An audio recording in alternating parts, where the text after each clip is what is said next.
We are live on YouTube. I'm pretty sure. Right, just waiting for it. Let us just get it. We got it, guys. Alrighty. You dream about going up there, but that is a big mistake. Okay, perfect. All right. We're live? We Yep, are live on let's YouTube. do it. We are live. Okay, All cool. Ready when you are.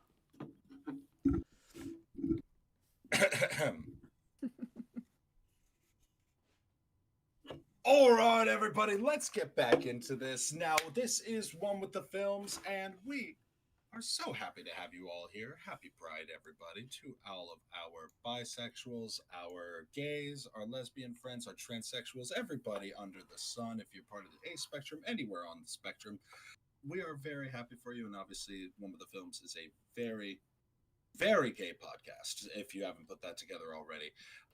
And so now, guys, we're just so happy to have you and talking about some of the most well, let's just go. They're quite specimens, let's just say, because welcome back to Son of a Batch.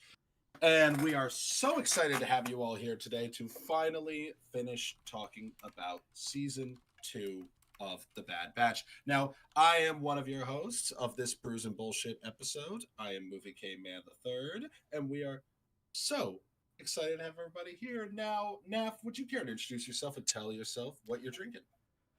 Yeah, I'm drinking water today. That'll be my lovely brew. I'm trying to be a little bit healthier.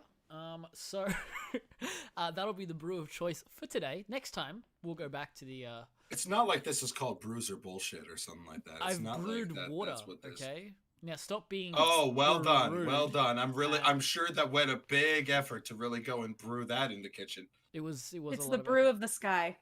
There it It's is. the brew It's of the God's sky. brew. It's God's brew. I thought that's called trauma. And that's wow. but Yes, but I'm Naf. On second thought, you could find me anywhere you find people. Not anywhere you find fair people. enough. But across all Mostly the anywhere you can find people. Mostly, yeah. And yeah, this is episode 3 of Brews and Bullshit. Let me just update that real quick because it was supposed to be. Boom! There we go.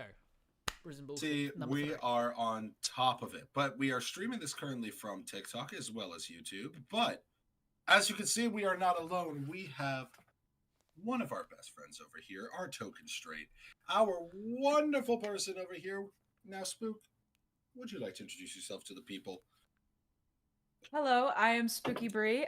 You can find me most places where people are not. And I I have a lot of opinions about movies, video games, and TV shows, and I will tell you them whether you like it or not. And tonight I was expecting to be the designated driver tonight, so I am drinking Diet Coke, coconut, and lime out of a Pepsi cup. Diet Coke, coconut, and lime. The Pepsi like you cup coconut to it? is what's killing me. Yeah. Like, it's the Pepsi cup that's doing it for me. So I I'm don't the give only a damn. alcoholic here. And so we're mixing it up with a raspberry White Claw and a ultra watermelon monster. So we're gonna see which one of these hits first. Nice And Nice. exactly. So it's it's kind of a crapshoot there. However, more importantly, where we once left off last week, we discussed the first half of the wonderful season 2 of The Bad Batch. And now we find ourselves in the all leading up to this was pretty much like the lowest on there was maybe a B tier level episode, something like that. But now we're heading into some of the best Star Wars animated episodes of all time. I would say best Star Wars. Truly. Period of all time.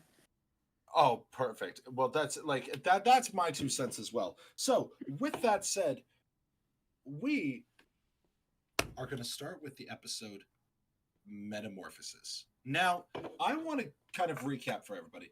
Where were your guys' heads at when we got to this point in the season? Like, right before you hit play, like the intro's playing, you're thinking all of this stuff. I want to know where both of your guys' heads were at once you were starting in getting into this episode. Yeah, Spooky, you can kick us off if you like. I think at this point during the season, my head was just a lot of screaming and wondering where Echo was and wondering when I would see him again. And just just utter despair, but also being grateful because I'm getting new Bad Batch. But yeah. Fair enough. Fair enough. It's what, but then Nav, I know that we were talking, especially with this episode, we were talking just a little bit before, like it was airing, and you and I were talking like that. We were kind of excited for this, very excited seeing where things were going. But I'm curious if you want to kind of elaborate on where your mindset was at that time. Yeah, well, there was a lot going on because coming up to this episode, I believe this was the last episode that I watched in Australia before flying out. I think if so. No, I Yeah. think the Outpost. I think the out. Oh, because I think that it was. Yeah, I may have watched The Outpost as well. And then it would have been the last 3 episodes I watched with you. Yeah, I think you're right there. Yeah. So, I was definitely getting geared up for a trip, which was awesome. This cat is making so much noise. But yeah, it was kind of at the point where I was like, I feel like we're diving into the last.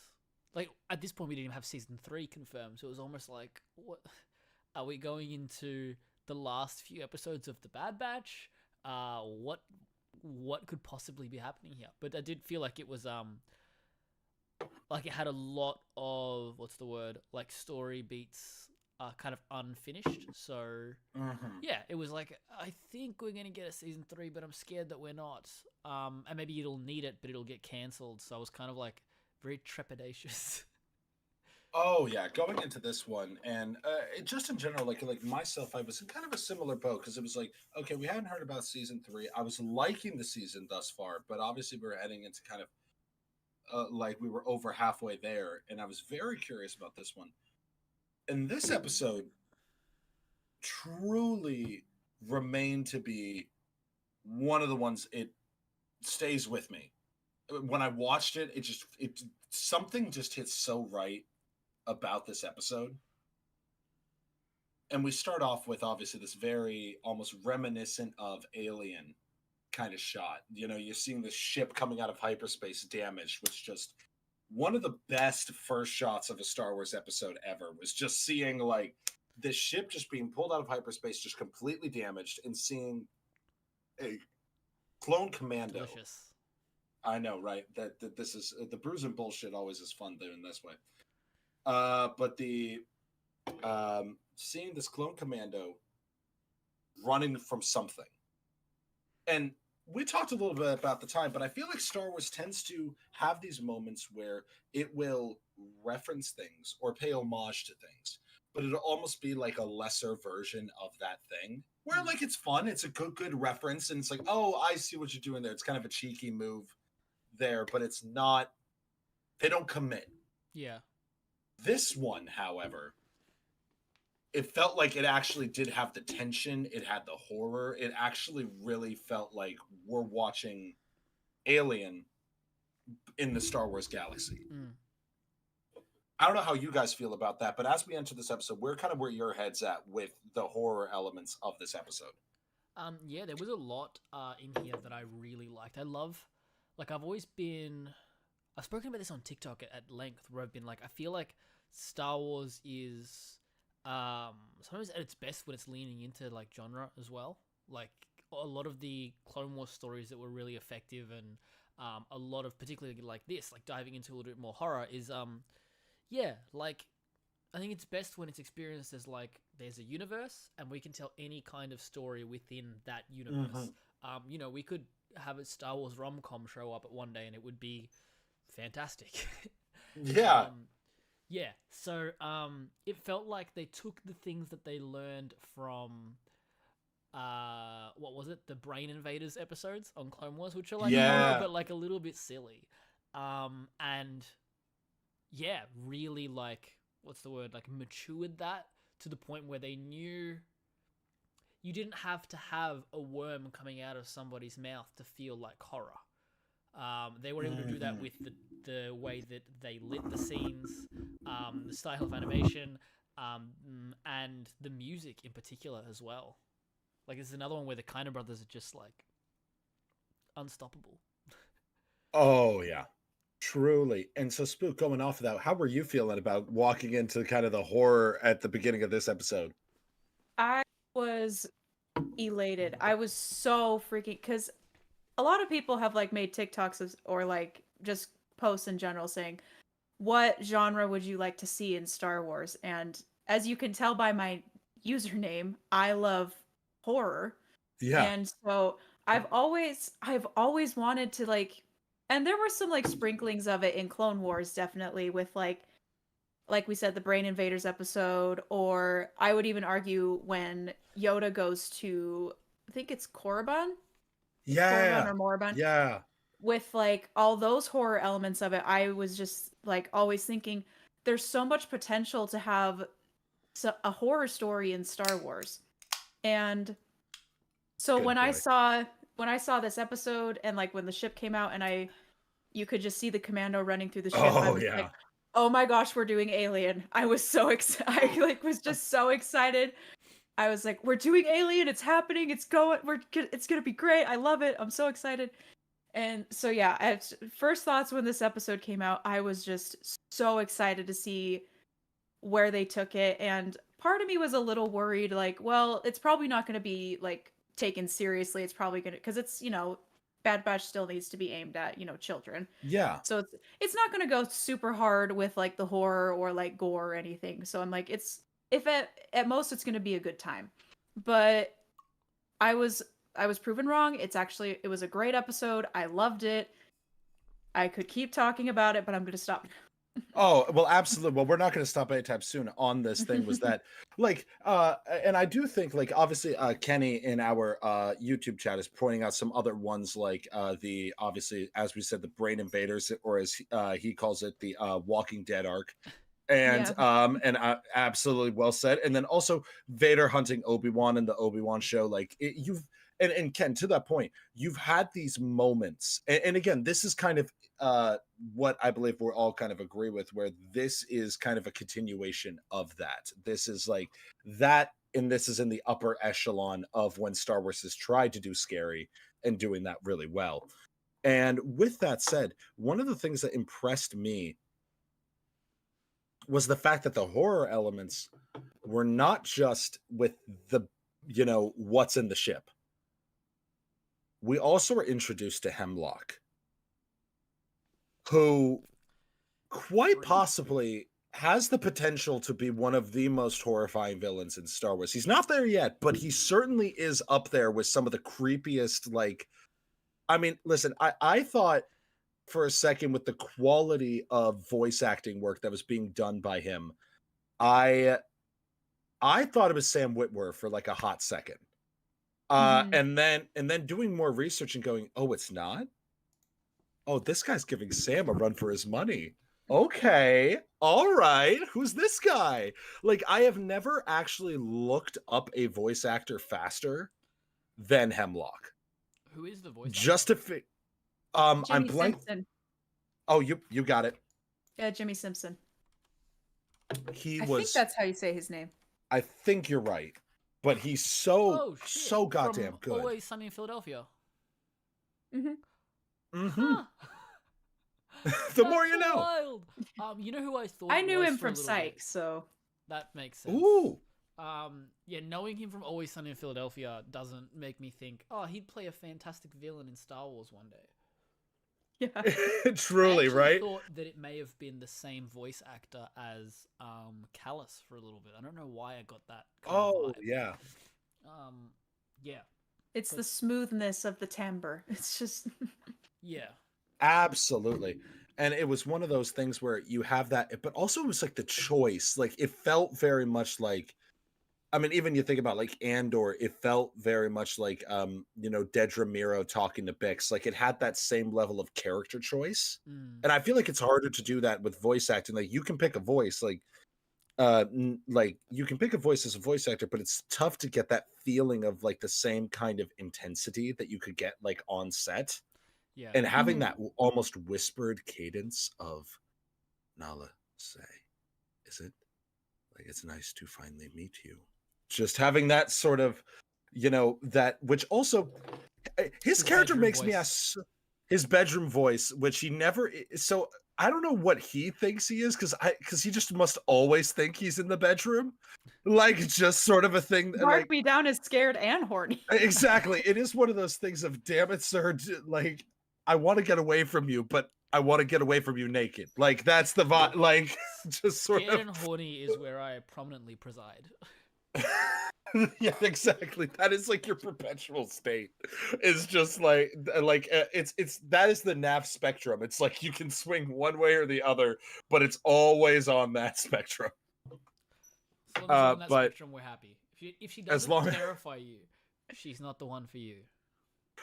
if she doesn't scare you, it's something ain't right.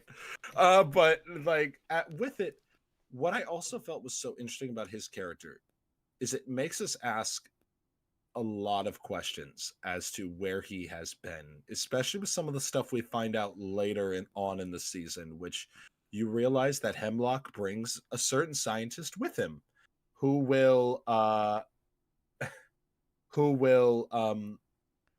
be a little bit more important at the end of the show. But you're going to be seeing a little bit more of her.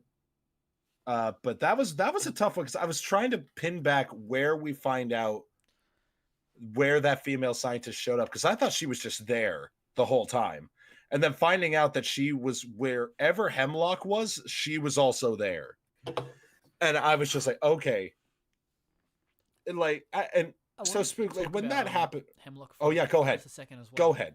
Yes, there was please. one thing that Hemlock wasn't in any of the marketing material at all, as far as I know.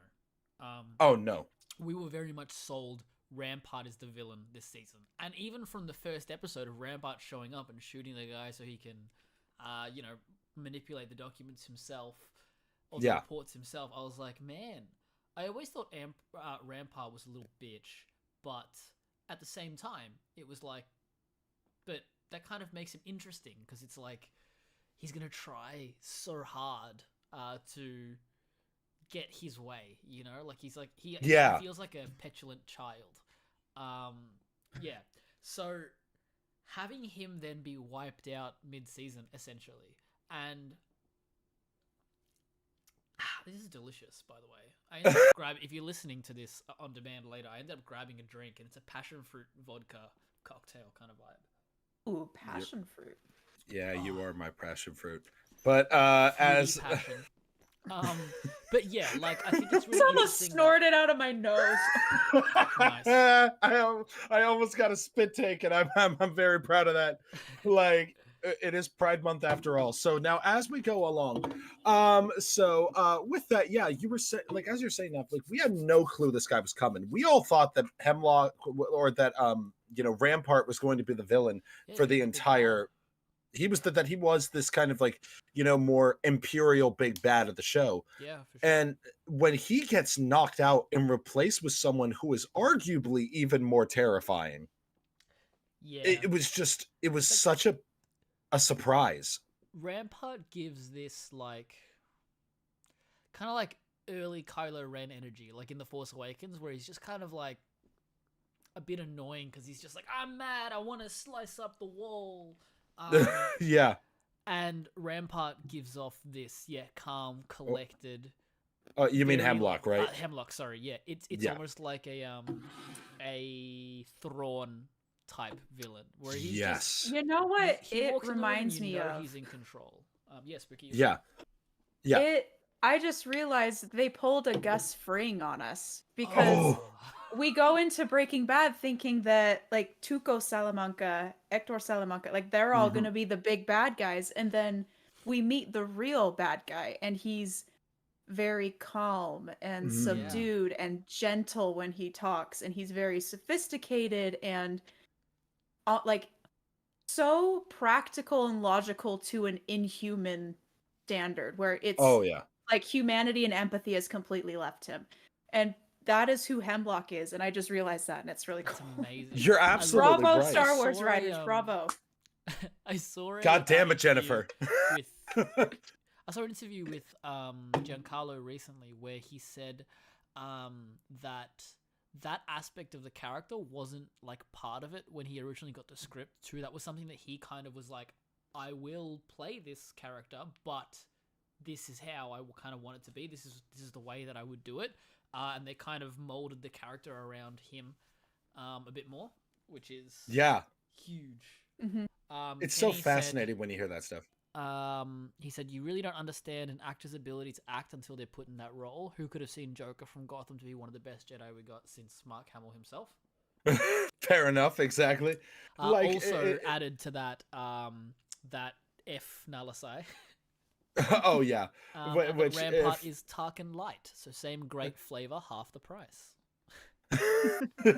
It's a cheaper Tarkin. Absolutely. That is exactly which the Empire fully took advantage of. They're like, oh yeah, absolutely. We can manipulate the fuck out of you. There was and a just Tarkin having story that I read recently that blew my mind.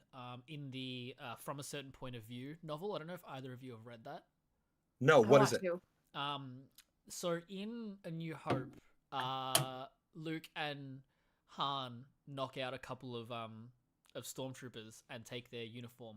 And as they're walking, the little mouse droid comes up and it gets scared of Chewbacca and runs off. The suit that Luke is wearing belongs to a stormtrooper that Tarkin was having an affair with for months on the Death Star. And that mouse droid belonged to the stormtrooper, and he would use it to send messages and things to Tarkin. He would put like a little holo message in it and send it to Tarkin. So that thing was actually looking for him. It had a message from Tarkin and it showed up. So the whole story is from the perspective of the mouse droid. And there's, and this dude was like, Tarkin's going to take me back to Coruscant with him, put me up in a penthouse. This is going to be great. Like they loved each other so much. And then that dude just dies because they kill him and take the thing, and it's just like just dies off screen. TK421. So for Pride Month, TK421 and Tarkin confirmed. Like actually confirmed. Beautiful, because we always kind of were like, Pride Month. Tarkin's a little spicy. He's Tarkin may be a fascist, but he's not homophobic. Like not at all. It's like. I love that people know that. Great work, Elizabeth and I'm David. glad that both Elizabeth and David came in with TK421 right after each other. Like so TK421. TK421. Got it. It was really beautiful because like this character TK421 is talking to his mouse droid afterwards and just like explaining to him like, like this man, like everybody thinks he's so like hard and they hate him and he's so lovely with me when we're together and it's just us. He's like a different person and I'm just like, oh, what an evil man. Oh my god. Evil people have the same needs as non-evil people. Okay, we all just want to be loved at the end of the day. We're all human, we all want to be loved. Even Grand Moff Tarkin just wants a cuddle every once in a while. And it's sorry. Listen, even that dick wants some dick. You got it. It's all good. And so as this happens, one thing that as we're going along with this episode, we start to realize that the Empire is centralizing all of its essentially what I refer to as the Area 51 projects that are basically just like, okay, we've been working on this in like separate systems, I get the vibe of, and it's like, okay, we kind of were piecemealing it before to like avoid tracking, and then now we're kind of like, we're gonna all bring it here, centralize it on this planet. That can we also acknowledge they for sure have wiped out the population of this planet, right? Like they for sure have absolutely like just like it's gone. We talked about this a little bit last week, and I think that one of the things this episode did so well is in the subtlety there, where we all know what's happening. They don't need to say it. Like they've been corralled onto the ships. We're like, yep, this is it's so deeply uncomfortable in how there's no dialogue, there's just music, and it's deeply unsettling. And we get to our main characters, and we get to the batch, and they're talking with Sid, right? They're having their moment where like, I got I got a deal on like this, ship. I'll give you 30%, which can we acknowledge the audacity to be like, let me do you a favor and I'm going to offer you the same deal I offered you before. Like but just phrasing it as a deal, like going and just basically just saying, all right, listen, because we're friends, I'll give you 30%. That's what you offered me last week. Okay, fine. I'll give you 40.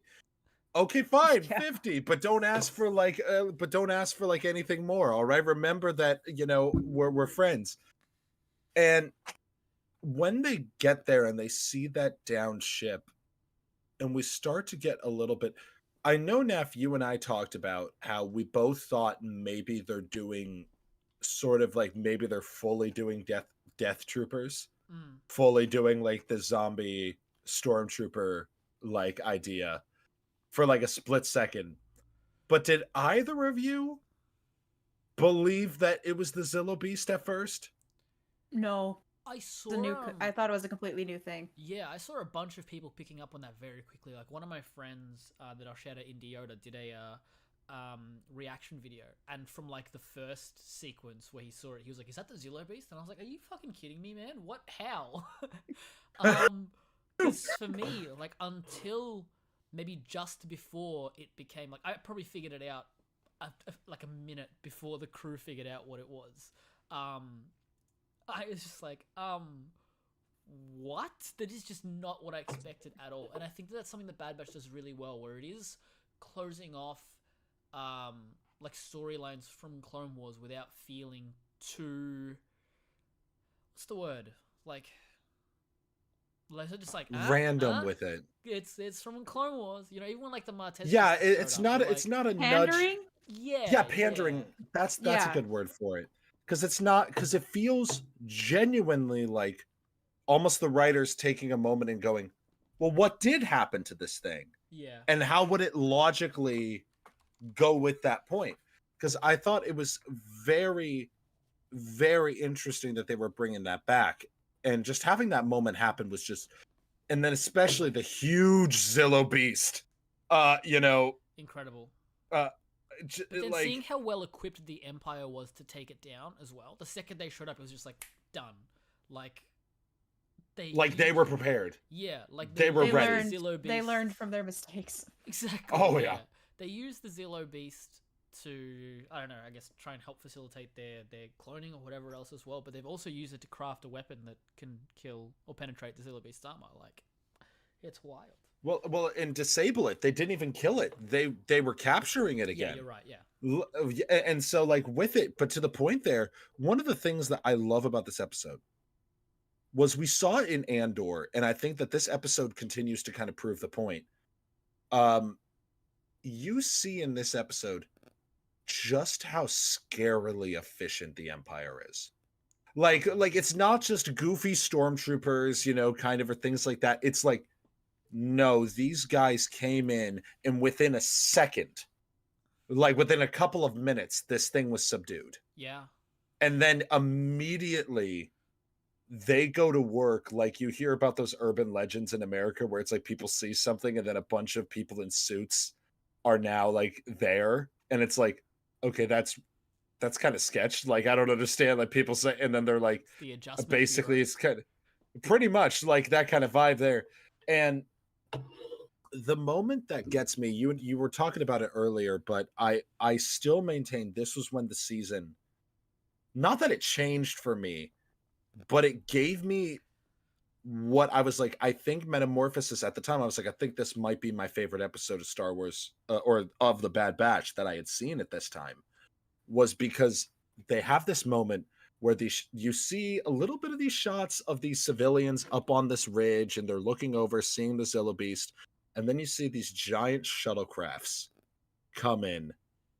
And then you have this amazing shot where the doors open up and you see the illuminated HUDs of so many different clone commandos and them just coming down the ramp and you just seeing Scorch standing there. And it's just this moment of, we all have that, as you were saying, Neff, that unsettling feeling of, oh my God, what's happening here? And at first I almost expected them to just start opening fire.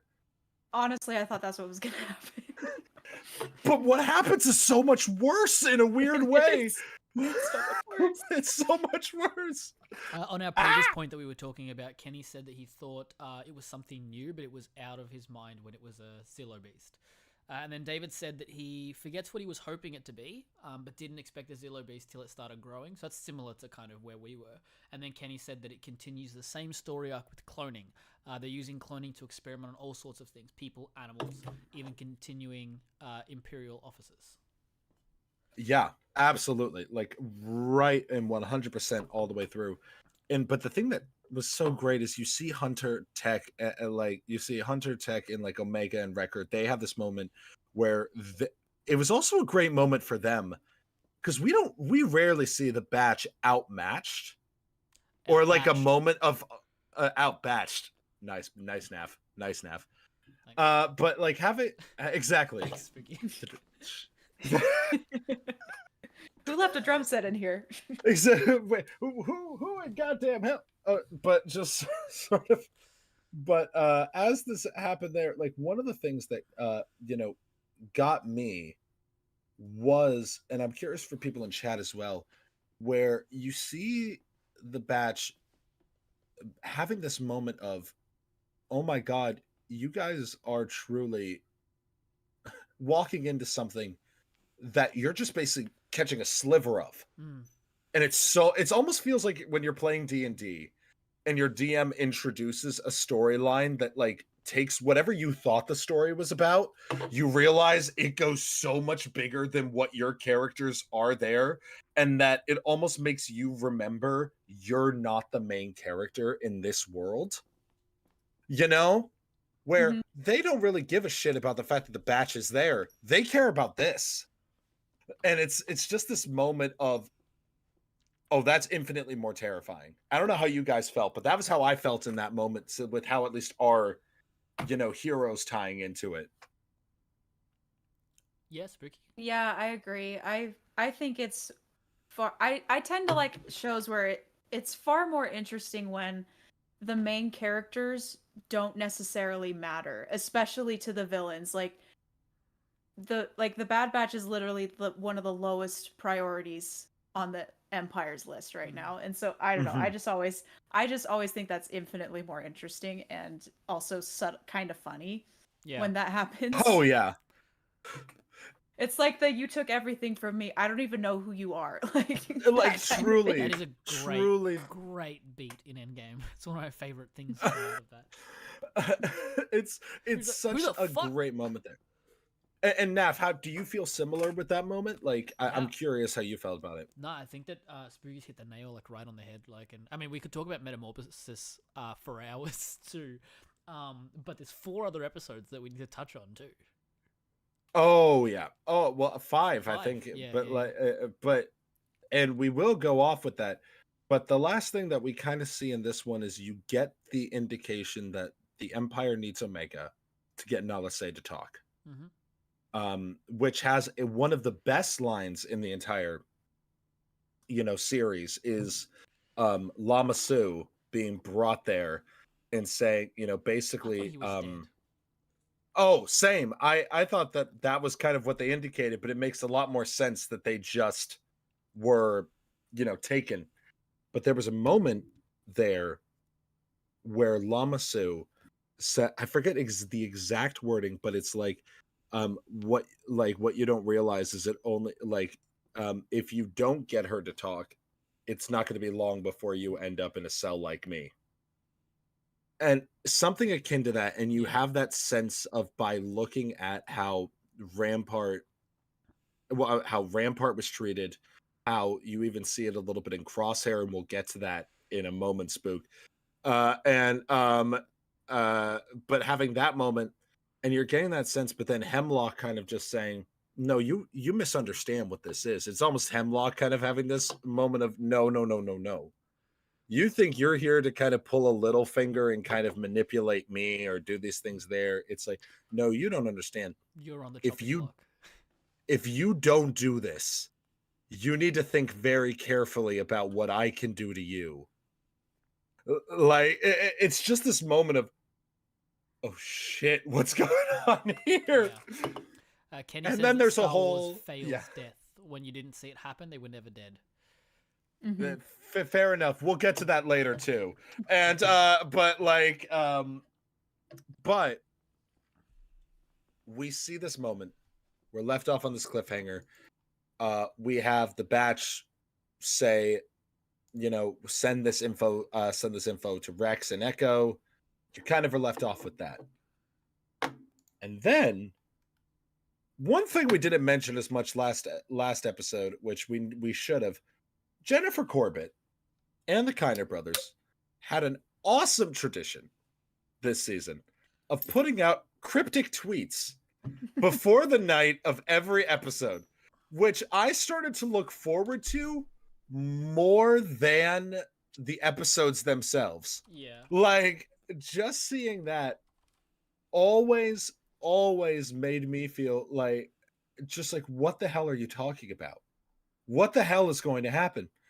And Jennifer Corbett, before the episode The Outpost, posted the phrase, "Be careful what you ask for," and then a gif of All Quiet on the Western Front, the 2022 version.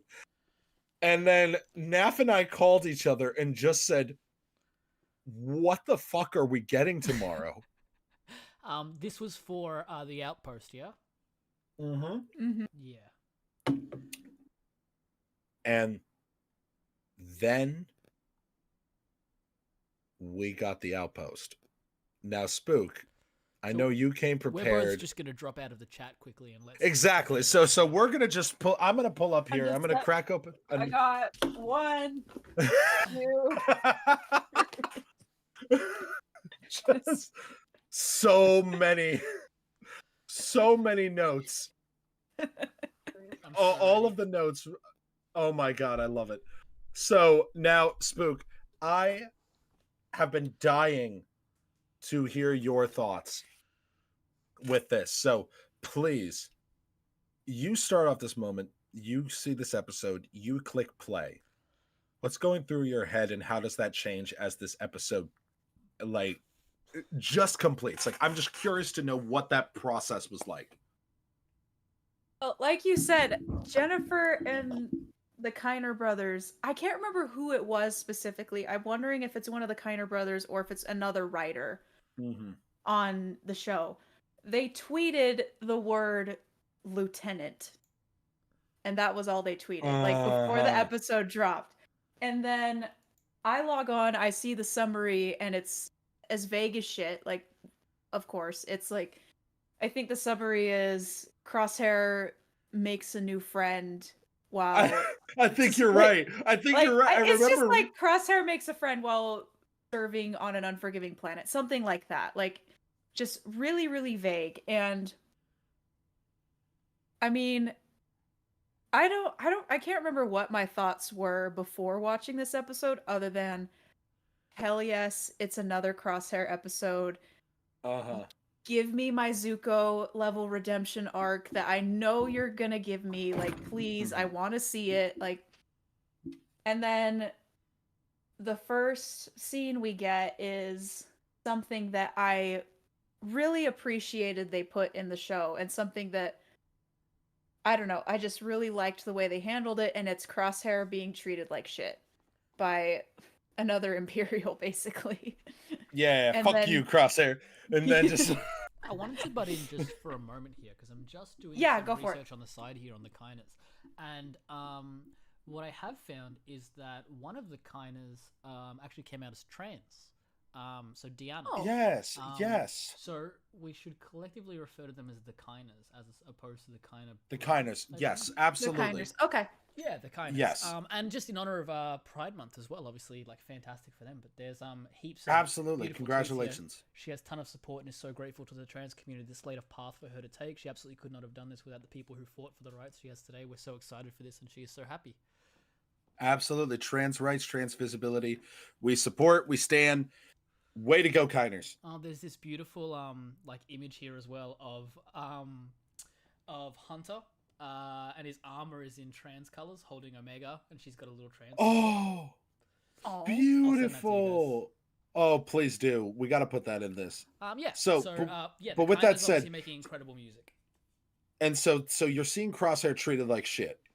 Mhm. And so you get this also just an iconic image at this point, just him kind of standing by that ship with the gun down, his helmet off, like, you know, toothpick in mouth, but also very reminiscent of like, you know, American Sniper, you know, Desert Storm, kind of like, you kind of get that sense of like of it too. At least I don't know if you felt the same way, but I kind of got that very, you know, modern war film vibe to kind of the moment there. But continue on. So you see this moment, you see these clones come by, they're like, thank you for your service. A person who couldn't be less enthusiastic about saying these words, like, we thank the Empire, thanks you for your service. Please refrain and reserve all your questions and inquiries for tech support. I don't know, like, just sort of like, Tech support? you know, tech support. Take support. I need tech support. Tech needed tech support. Like, that cable could have used a little bit more tech support, but that, like, so, but to your point, sorry, too soon. The pain's still there. The pain's still there. Oh, we're gonna all be a mess when we get there. But going with this spook, so you have this moment. We also get introduced to the lieutenant. Mm-hmm. This fucker. The second he shows up on bitch. screen, it's just like, he's gonna die. I was saying, they also designed him perfectly to have such a punchable face. His face is so punchable. Oh my gosh. Peak character design, honestly. Absolutely. So we meet him. They have this whole moment where they introduce the mission. And you also have this great moment where one of the great lines of this episode, which is, you know, oh, great, more clones. And then you see him just saying, problem. And then he's just like, yes, I don't like used equipment. And I'm like, fuck. just going like, damn, this guy's really letting Crosshair have it. Like, you know, like, God, You don't damn. like bet Spookibree would experience? let Crosshair Okay, have it. dumbass. All right, dumbass. Like, And Naf, you are right, yes. correct. And then we have also one of the best Kiner cues that, like, we've had is when they're taking off and going on the journey and landing on the planet. It kind of had that very much that feeling of like when the first arrival on Camino mixed with something out of like Rogue One. It had this like real, like, we're going on an adventure, like, here we are, but the ominous stuff starts happening. Now, Spook, you're getting the sense, okay, we're landing on an ice planet. We're getting a sense of conditions are, to put it mildly, not great. And where's your brain at this moment, kind of getting a vibe for where's this story going? Like, what are we about to get before we're introduced to our boy Mayday? What, like, where are we kind of at? Like, also one subtlety that I really appreciated in the animation of this episode was you saw the moment where they're on the ship and you see like the turbulence happen on the ship, like probably entering atmosphere, and you see Crosshair, he has his helmet on and he's just kind of putting it back, like resting, but then you see the lieutenant grab his shoulder restraints.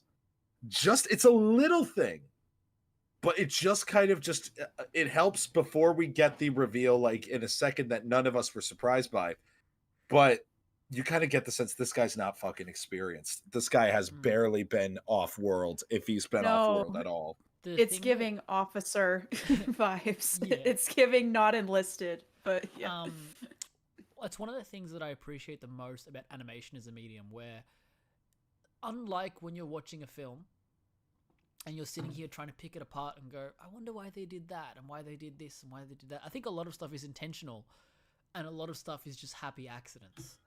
And like, I don't think there are happy accidents in animation. Like every spec exists for a reason. It has to be made. Yeah, and It has to be thought about. It's deliberate. Exactly. Like I said, I think that a lot of the time, potentially when a director gets on set and starts putting things together, they're just like, oh, actually that could work. But in animation, it's all like very meticulous.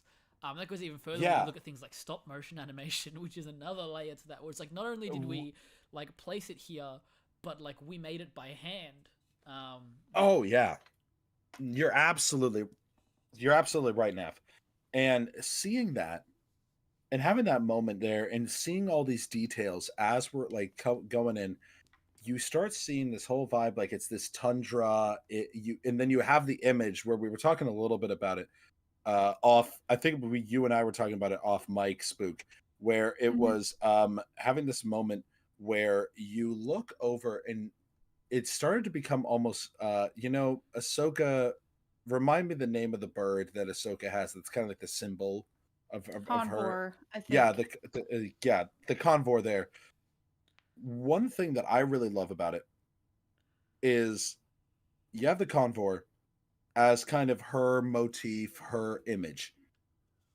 But then you have the ice vulture for Crosshair, where like you kind of look up and you see this bird of prey up there that's just kind of waiting, just kind of there.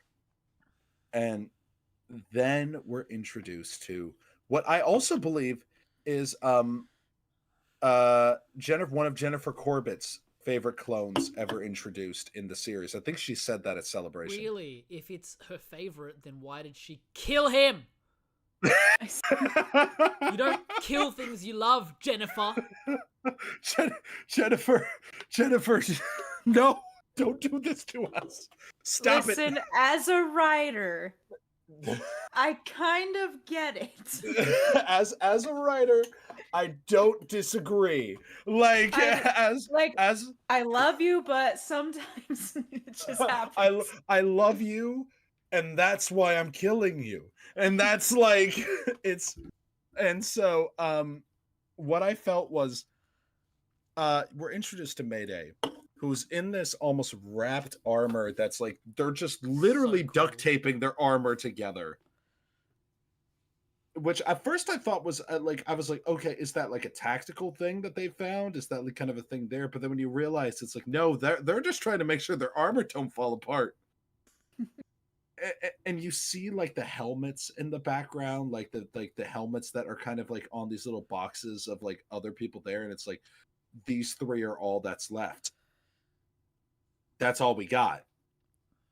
And having that moment where you're just looking at that and just going like, oh my God, these guys are what have they been doing to these clones out here? They're just guarding these crates. And so Spook, like we're getting introduced to like what I feel is the crux of this episode, the plot of it, where it's like the Empire's coming here to micromanage what the clones have already been doing. Mm-hmm. And I'm curious with your feelings on that, how like as we get into this, I really do want you because I know that you really love this episode, so I want to kind of like take your cues from what you want to talk about, what you've noticed with this one that you really think is worth highlighting, emphasizing as we get into this episode. Pressure. No, you're good. You're great. We were talking about this. You're good. Just take your cue. You're fine. You're great. You're great. You got this. You can do this. Okay. I believe in you. Spring break. And well, like I can't remember. Is it said in the episode what Mayday's rank is? Oh, by the way, I think something's up with your mic. Just on my end, I keep hearing something. Oh. Is it better now? Yes. Hold on. Yeah, it's better now. All right. Okay. All right, what was I saying? I don't know. You were saying Oh, like I don't think it was specified his rank, but I think it's just simply that he is the highest ranking like officer on this mission. Like I don't okay. think that we had a specific rank for the man. Yeah, I just like first things first, this like Mayday's whole introduction is first off to show who Mayday is. And I think it was intentional that maybe on like D. Bradley Baker's side of like the voice acting or like character design or something, I think it was intentional to make him similar to Hunter in a way, Mhm. or just to like kind of invoke like Hunter vibes to Mhm. Crosshair so that he can get more attached to him. But it's also another way of showing what how the Empire views the clones through. It's so funny. I've seen this episode so many times and it's like I just don't even want to remember this character's name because I hate him so much. But I don't know Uh-huh. the lieutenant's name. I keep Yeah, forgetting it. And it doesn't matter because he's a piece of shit, so we're not going to exactly. say his name. Exactly. Your name is asshole is what it is. Yeah. That is your name. Your That name is is your Lieutenant Prick, okay? In the show. Lieutenant Prick is exactly what his name is. And yeah, like you're saying, like, and they do such a great job immediately of sort of establishing Mayday like with that little bit of that sense of humor, that sense of like, okay, you know, he is basically just like you you want the most without being able to give us anything. So Mhm. first off, fuck you. Second off, I'm gonna do what I can do to keep my men safe. You know, like that's basically where my line is being drawn. Mhm. And Which has always been like traditionally like what Hunter like what his line is like I the mission comes second, my men come first kind of thing, which yeah, anyway, sorry, keep which is talking. so no, you're absolutely right. And then like, which is even kind of like, you know, when I think about the difference between Hunter and Rex, I think that Rex might be a better soldier than Hunter to some Mhm. degree. Like I think that there's a certain level of Hunter doing like more the special ops missions and kind of being more Hunter does right by his crew, and not that Rex puts his crew in danger.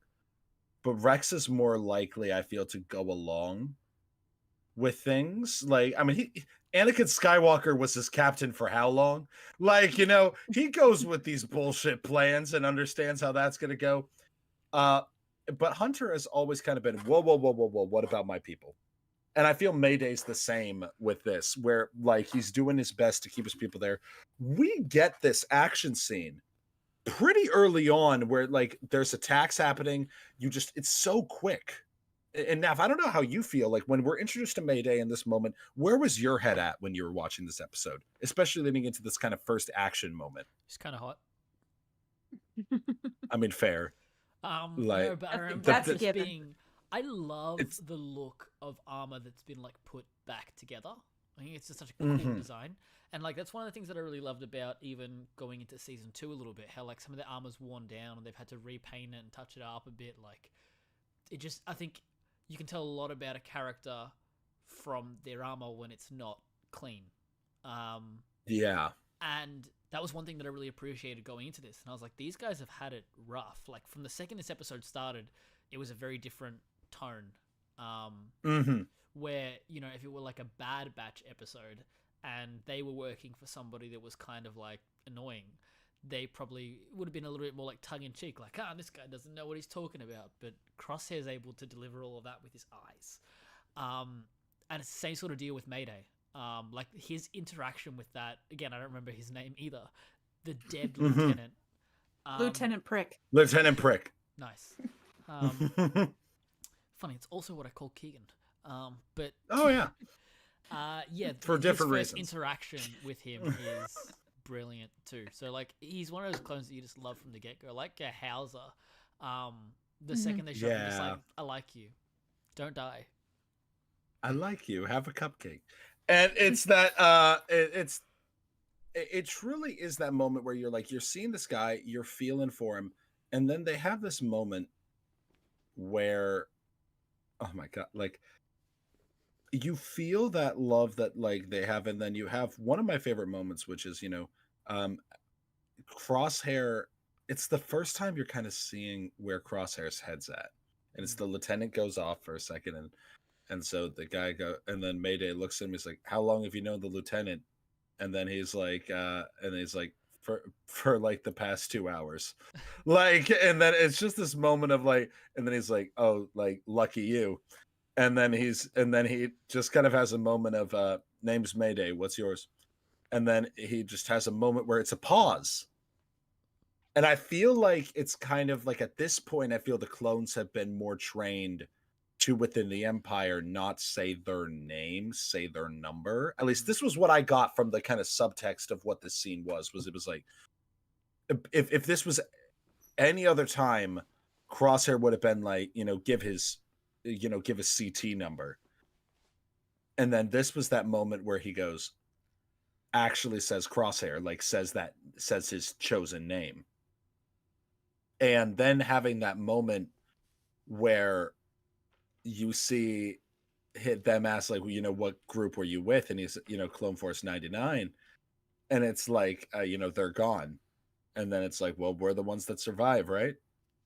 And then just having that moment of, and then speaking of those that survive, we see one of the few of these clones that are here, mind you, absolutely get blown to smithereens by some goddamn raider who put a bomb in the ship.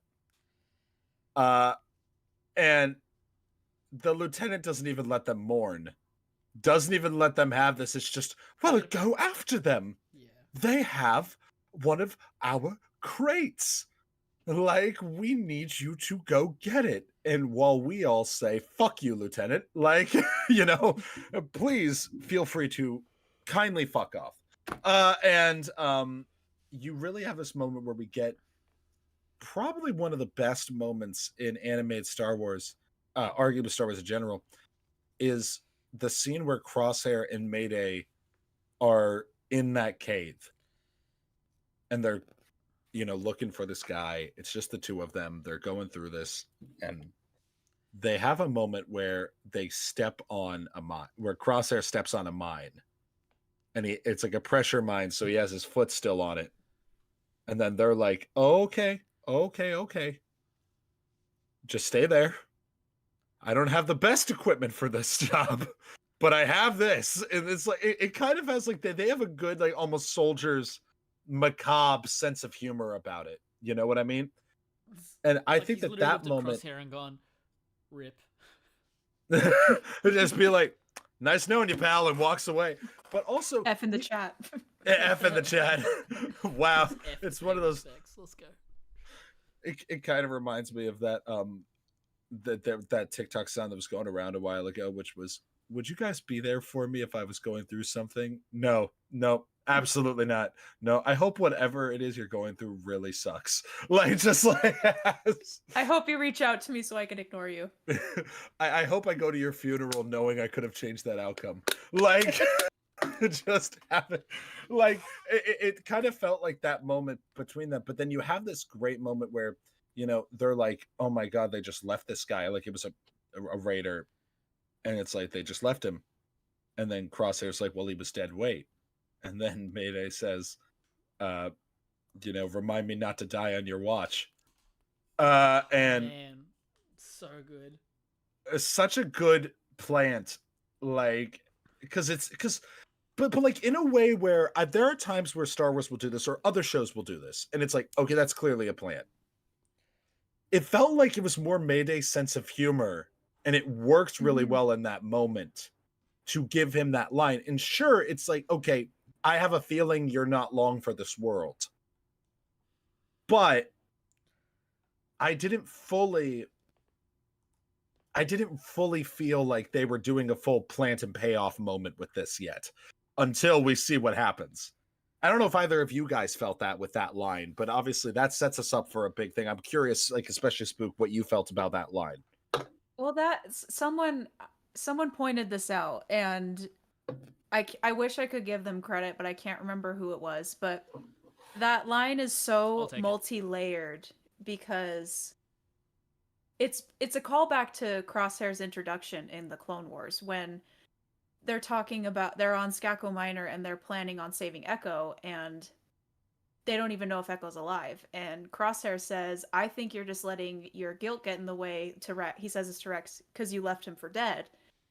And Rex is Mhm. like, he's like, "I had no choice." And Crosshair's like, "Oh, I'm not blaming Oh, you. yeah. I would have left him for dead too. He's just another reg." Like, Yeah. but that's what we get of Crosshair when we first meet him, and then we get what Mayday says in this episode, which is again multi-layered because it first of all speaks to his character, is a plant for a later moment in the episode, and also a callback to Yeah.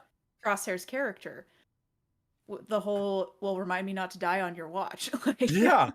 Which I do think, as your point is saying, I think that's why it doesn't strike you as a plant for this episode. It feels like it's more of a callback than a um foreshadow this guy is gonna die. Like, you know what I mean? Like, it was kind of this moment, and then you have this, like, moment where they're all talking about you know, he says, I could use the distraction, like as he's trying to disarm this mine. And I forget, remind me, Spook, like, what is this when he talks about Clone Force 99?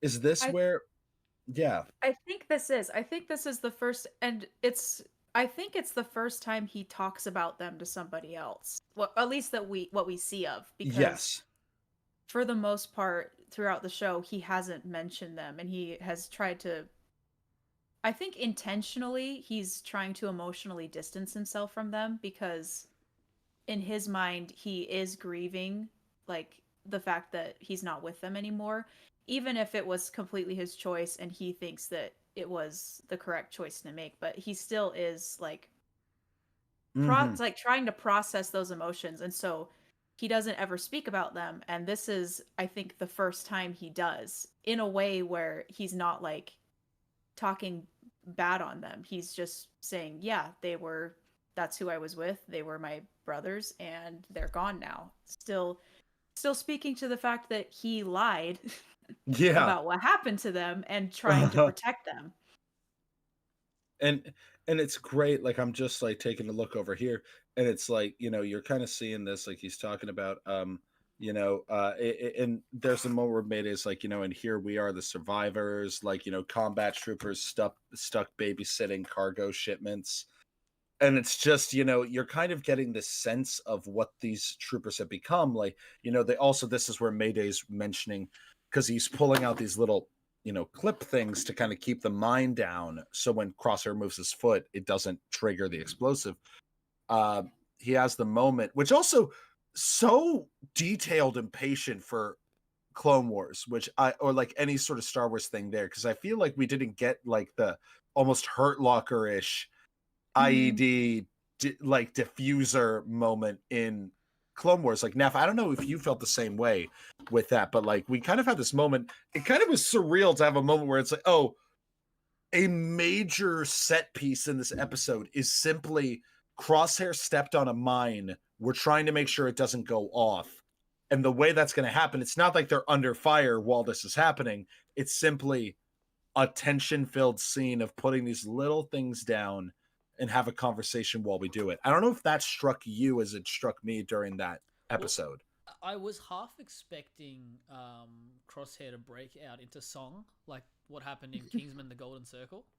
Fair That's where I enough. thought we were going, and I was really disappointed that we didn't. And that's all I wanted to ask Fair Jennifer point. Corbett at Star Wars Celebration, which we went to, by the way, Spooky, and we saw a season 3 of Bad Batch. Anytime you want to sprinkle that in, you guys just sprinkle that in. And I'm just over here like, "Oh, really? Oh, you did? Oh, that's great." Oh, when she talked about, just off the cuff of, just It's okay. We'll all be in Japan together in 2 years. It'll be lovely. that's fair enough. Yes. It's gonna happen. Yeah, absolutely. Yeah. If So you it ain't did. there, I'll be mad. Mhm. It Yeah. definitely struck me. That, yeah, particularly with a lot of the other episodes that do kind of like dial into the fact that we're still trying to appeal to children for the most part. to have that feeling of similar to the other Crosshair episodes that just like kind of really start towing that line a lot more of going like, no, I'm not interested in holding your attention with bits and bops. I'm holding your attention because I fucking deserve it. Well said. Well said. Like that's what I think this show, especially these 6 episodes, really did, was going, no. You're going to pay attention to me. And you're going to listen to what I have to say. And to that end, it also does have one of my favorite comedic beats of this season, which is just Mayday, like Crosshair about to move, and he goes, whoa. He's like, I thought you fixed it. I'm pretty sure I did, but I don't want to just take a chance on it. Like, Yeah, he's like, and he just goes, we'll see what happens. he says, and I love his line because he starts heading around the corner. He's like, if I don't hear a boom, I'll assume it worked.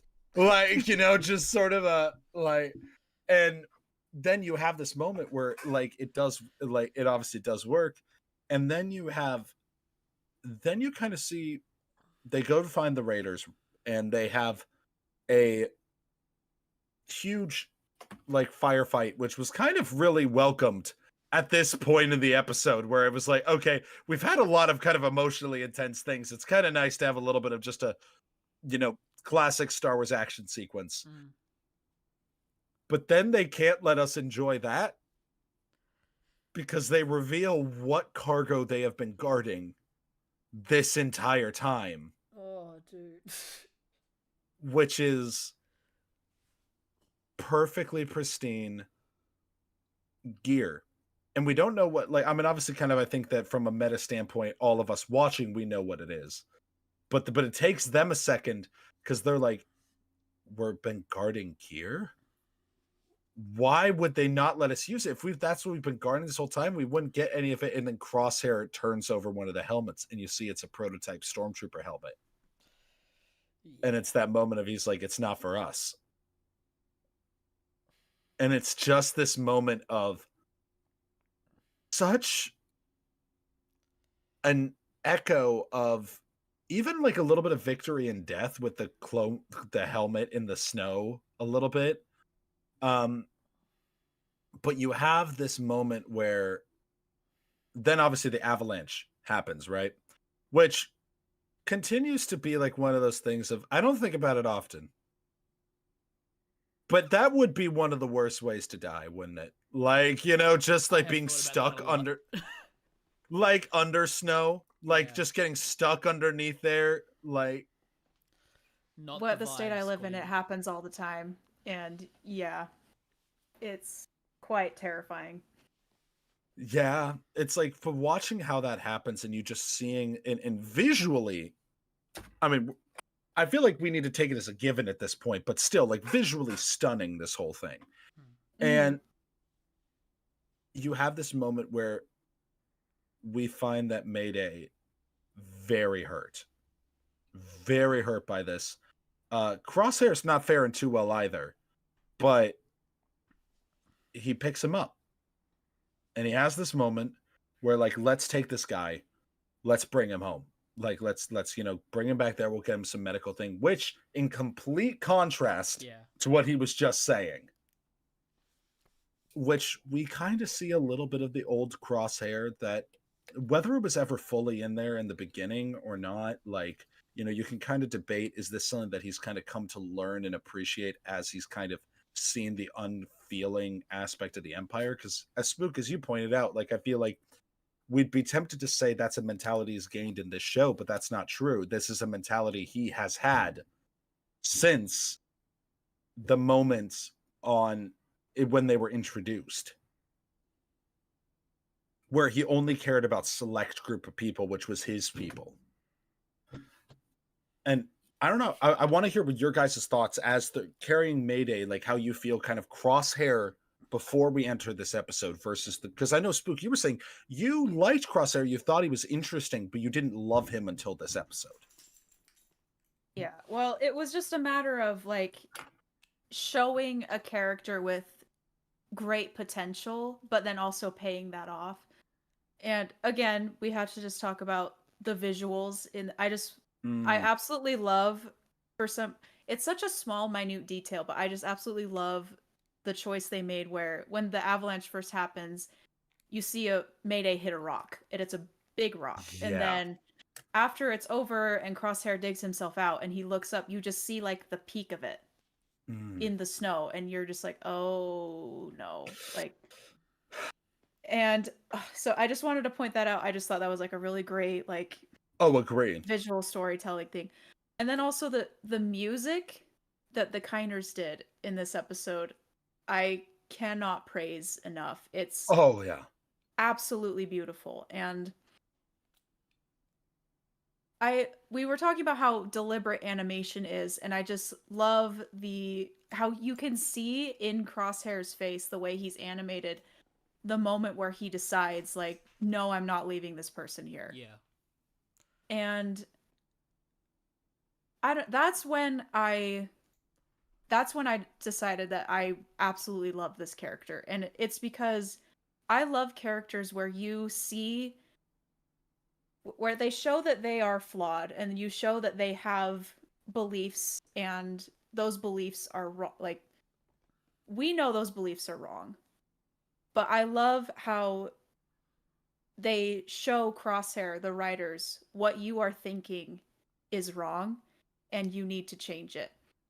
And doing Mhm. that through Mayday and through this whole scene it's just so good. And it's like I remember when this episode first came out, me just going like, I will never write anything as good as that.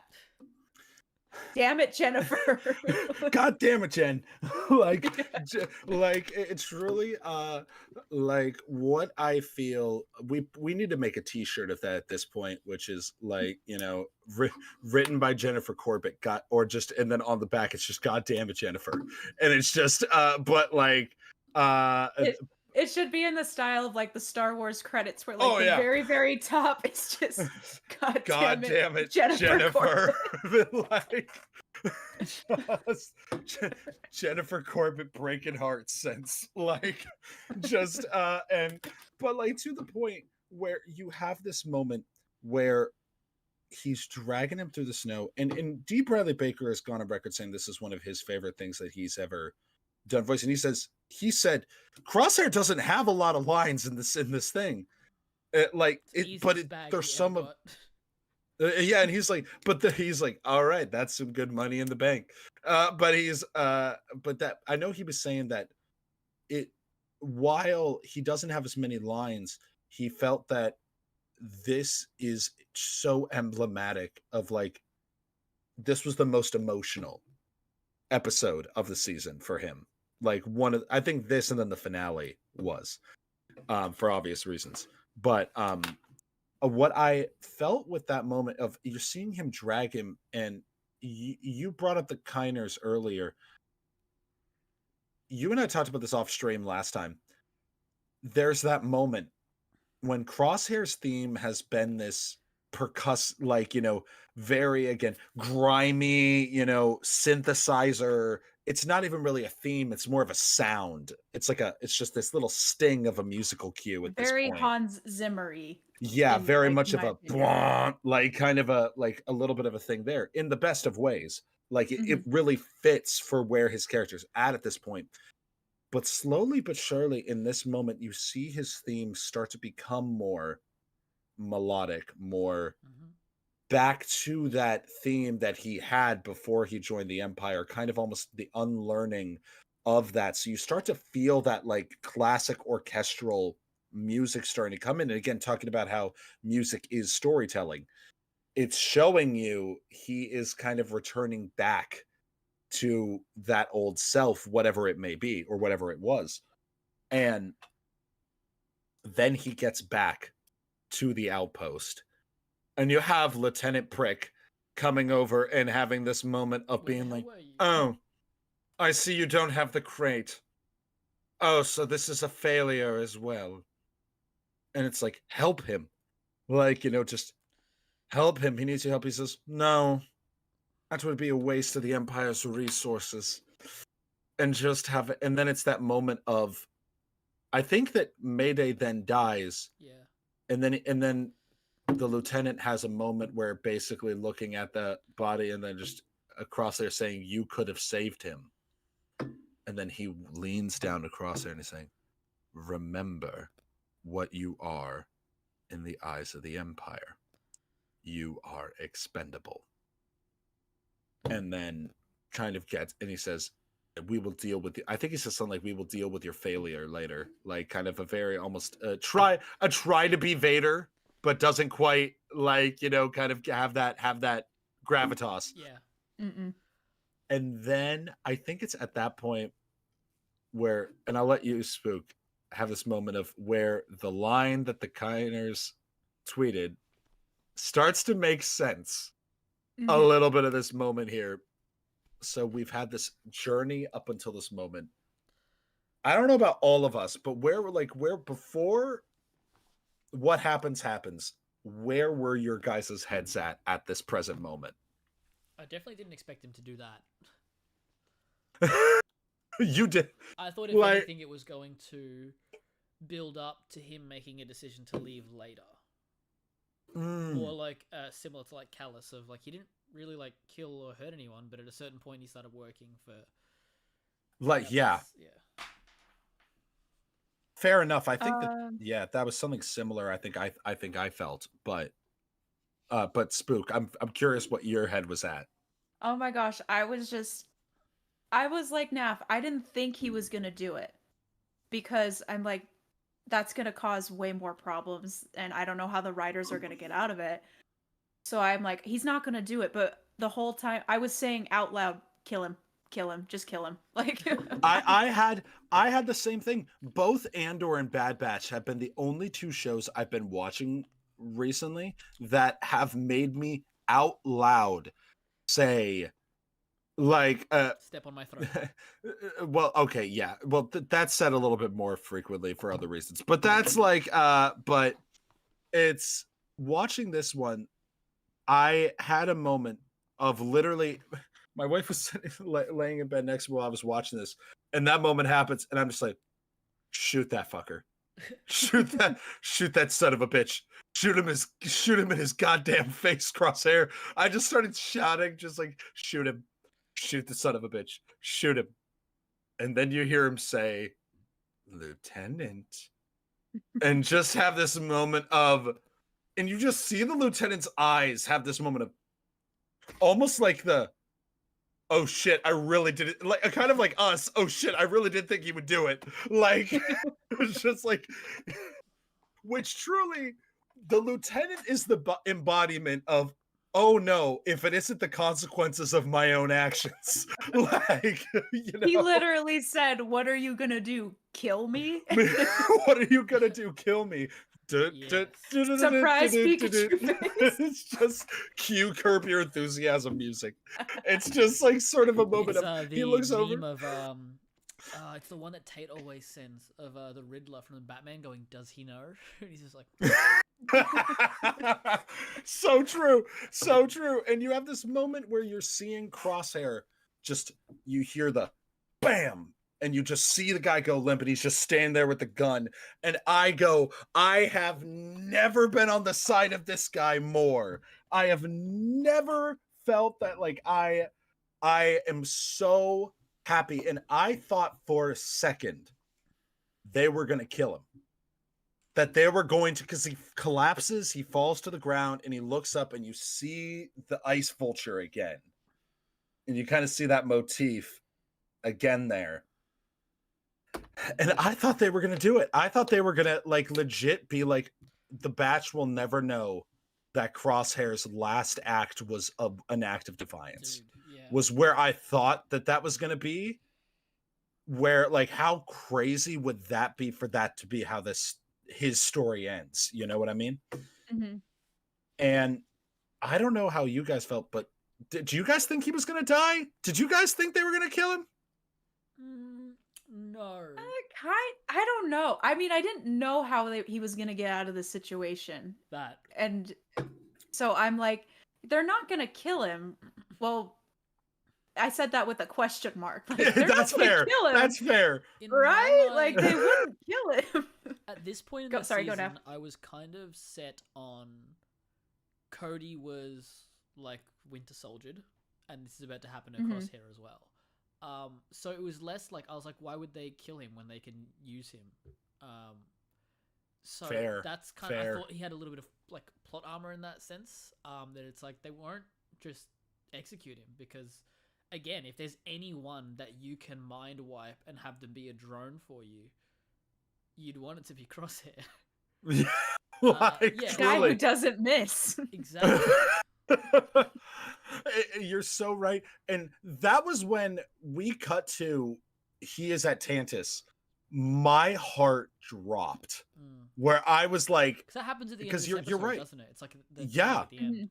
And he woke up It's the and tag at the end. Hemlock is there, and I was like, oh my god. Because well, it's not even Hemlock, I think, at this point, because I think it's just his. I think it's the assistant there. Yeah. It's the person with His the sister. it's Emery with the interestingly Kiwi accent, and the a moment of I'm sure that won't come up, and you know, having this moment of being, don't worry, the doctor will see. I think he says something like the doctor will see you soon, something like that. So I think Hemlock is like indicated but not shown, and it's that moment of I went, oh no, oh he's in for a fate worse than death. Like this is so much worse than him dying. Yeah.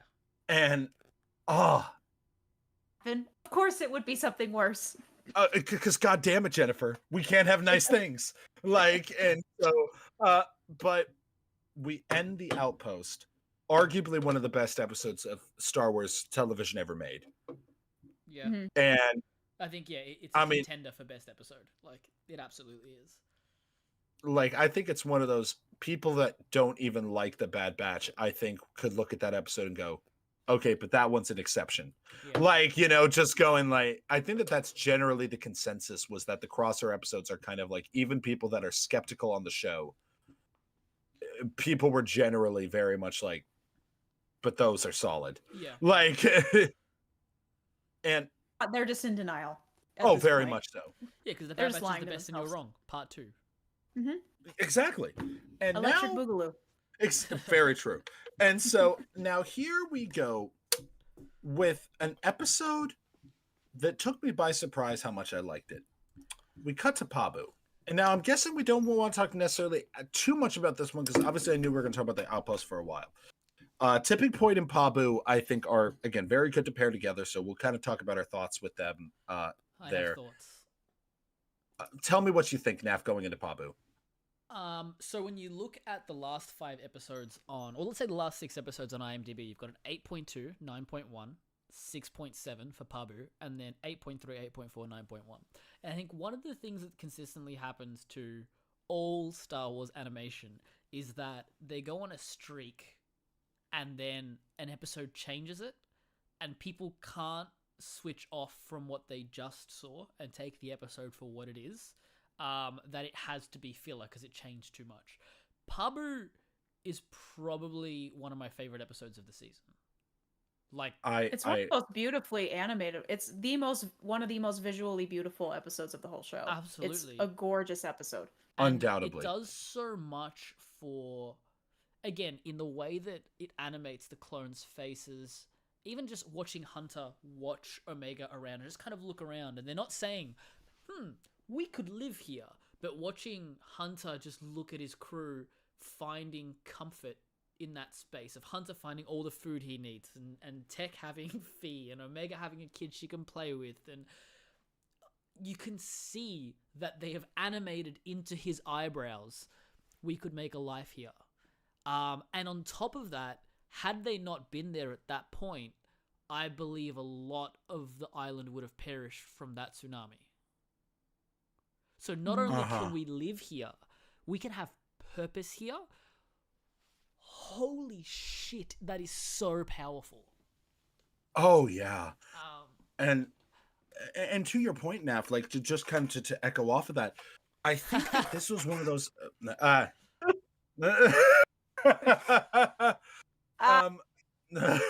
like what I really felt with it was you have a moment in that where I thought for a second before they did the tsunami thing, and I liked the tsunami moment, but I was like, you know, they needed a little bit of drama in the episode. I get that. At this point in the season, I actually was like, they could do a kind of like a beach episode right now, where they could do a moment of literally, I felt the same way you did, where I was watching them and it had a moment of, wow, you guys truly can like have a life. You can have an outside of all this, like outside of this world, outside of this conflict. This is what you've been looking for this entire time. And it's like, maybe it's time to stop running and be there. And it also gives a reason as to why Fee was included, why stuff like Entombed was there, was to build to this moment, which also has a pretty badass, Indiana Jones-esque beginning of like kind of very Temple of Doom, very beginning of Temple of Doom vibes there. Also, another callback, you have those little things that tried to assassinate Padme. You had that in there as well at the very beginning. I want to add also, that, yeah, at this point, we kind of still don't trust Fee. Like, even though we have Entombed, there's something that you just, like, I don't know. Like, she feels like because she's in league with Sid, that maybe something bad's going to happen. And her going, I'll take you guys someplace safe, is a little bit scary. Like, I don't know where she's going to take at first. And then you land there and everybody sees her and they love her, and it kind of like reinforces the, oh, no, we can trust this woman. I think the show does a great job of like, they haven't really shown us anything in particular to not trust Fee, but just like The Batch, but our interpretation of anyone who's not them. So like, they have made us a part of The Batch in that sense. I think she kind of fills a similar role, but with a different outcome that role. Fennec Shan did in the first season. Yeah. Where it's like, you had Fennec was essentially the don't trust strangers, kind of thing. But also there's more to it, like kind of with Fennec, which is really an interesting thing that they did there. And so I think going into this season, I kind of expected Fee to fill a similar role of kind of like Fee might rat them out for a good price, kind of a thing. And as the season goes on, you realize, oh shit, Sid and Fee are swapping places, where Fee is more the legit nice one and the real one versus Sid, which we also have the reveal that the Batch has cut ties with Sid. Like, and Spook, so how did you feel with this? Like, we're going into this moment, we're having this thing there, kind of, we're getting into this kind of quasi beach episode. How do you feel like kind of going into this one?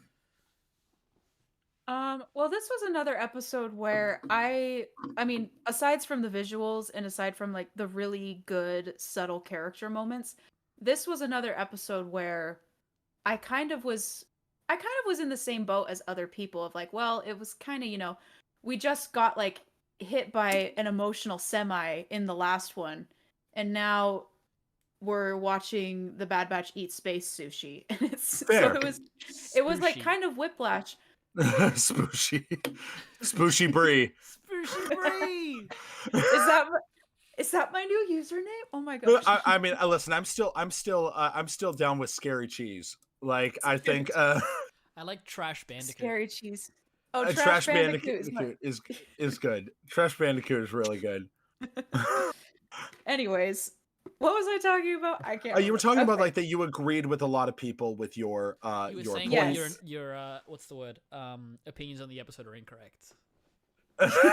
You were admitting how wrong you were. Yes, like, because I was wrong, because this episode makes everything that happens after it have so much more meaning.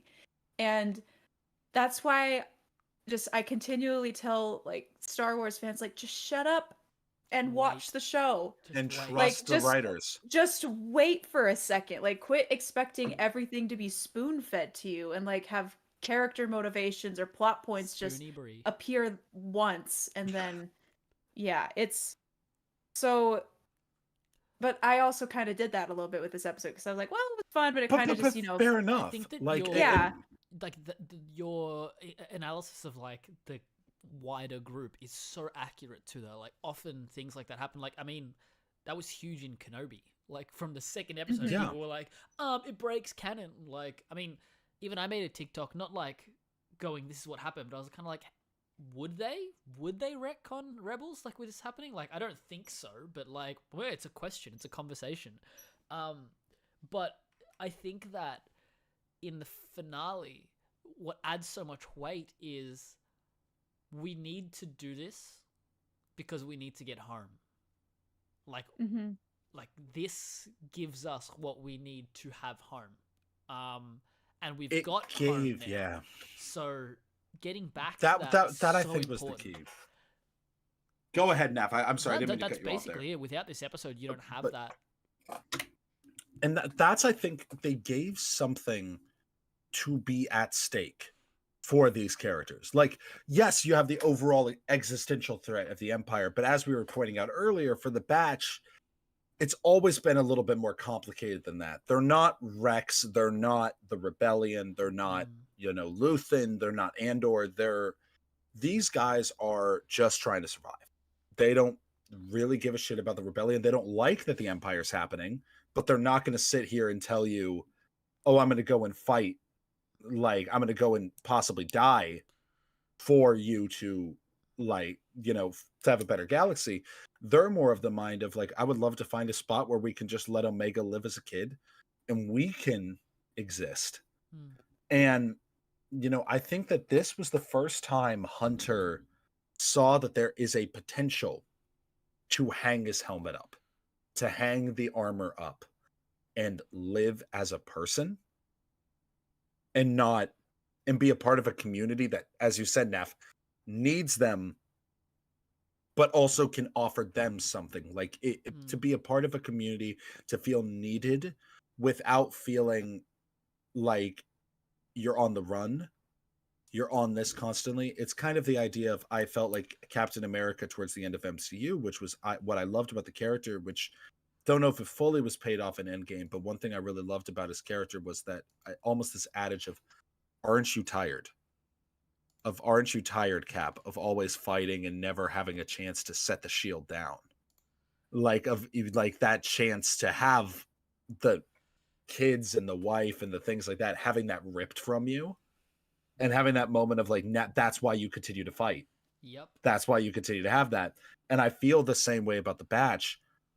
And this episode gave you that glimmer of hope of being able to be like, maybe we could, maybe we could have that. And then we get the following episode, which has the best opening action sequence of, I think, the entire season.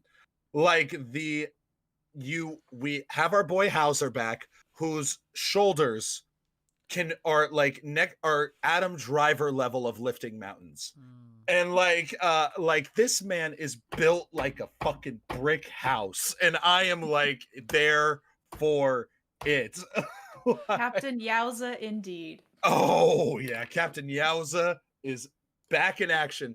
But having this moment of them being put onto the same craft as Mando as well, tying in the kind of icon the various different ships and the imagery there. But you have this space battle that happens where you see just like, just Echo's ragtag group of clones, which I don't know about you guys, felt so cool. As you were saying, Naf, like to see the clones with like kind of ragtag armor. Like we had seen it with the Batch like this whole time, but kind of we did not see all of the clones that are on that ship. Not all of them we saw how they got out of their various states. But I loved that you saw, based on their armor, it told the story. It's like you see that, based on the conversation we had last week as well, that Cody isn't there. I agree. It's very telling that Cody is dead. Denial is a river in Egypt, and your husband is gay. Like the moment here, just that action sequence. I'll watch it often. Like, I don't overall love Tipping Point. Like, I think it's very, very good, but it's very much a setup for what we get later. It's a You know what I three-part mean? finale. Like, it is a 3-part finale. And Mhm.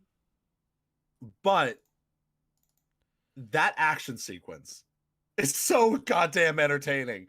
And it made me so excited with the potential of what season 3 is. I'm like, if it's that basically times 10, oh, I'm so here for this shit. Like, having Hauser, having all these guys there, having all this having all the different clones there, but seeing these different clones, like seeing Fireball and I think a couple of others there that were like we didn't see get freed, but it just added to this overall tapestry of what Echo and Rex have been doing. It really felt insane. Spook, how did you feel when you saw like seeing that kind of like this action sequence here? How did I feel seeing my husband again? The Echo Well- competency boner on this on that sequence is like off the charts. Well, first of all, yes, I absolutely love the opening sequence. And part of me was a little frustrated because like I wanted more of that. Like if I had one criticism of this season, it would be I would have loved to have seen the episode that preceded that. Like I don't disagree.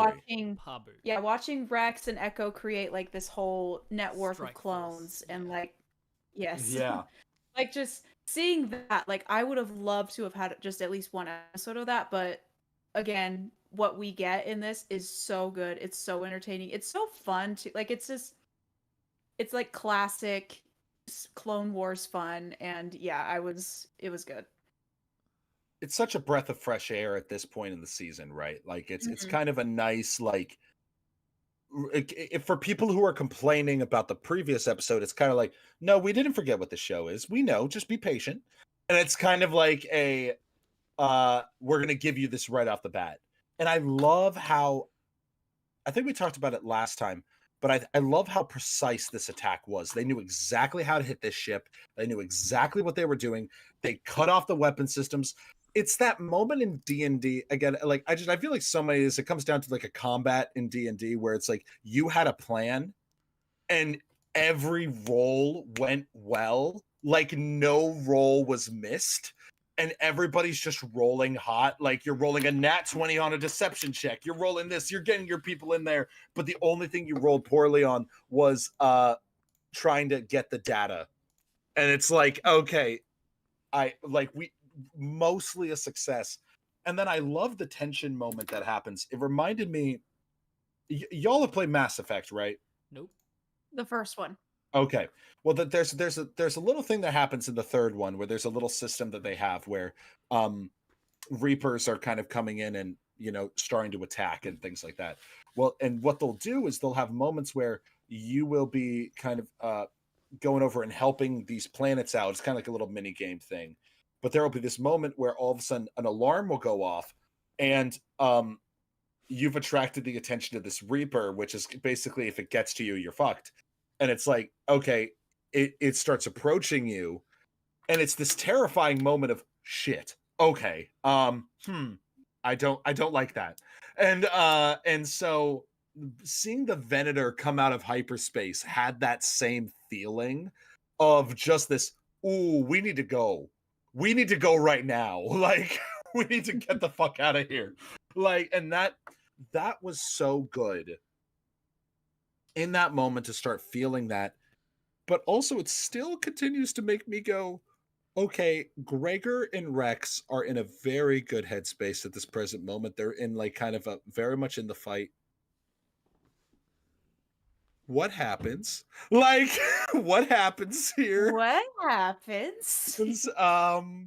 Why does Wolf not trust Kanan and Ezra when they show up? What?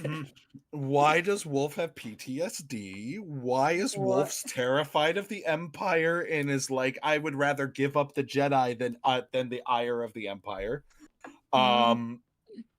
Season 3.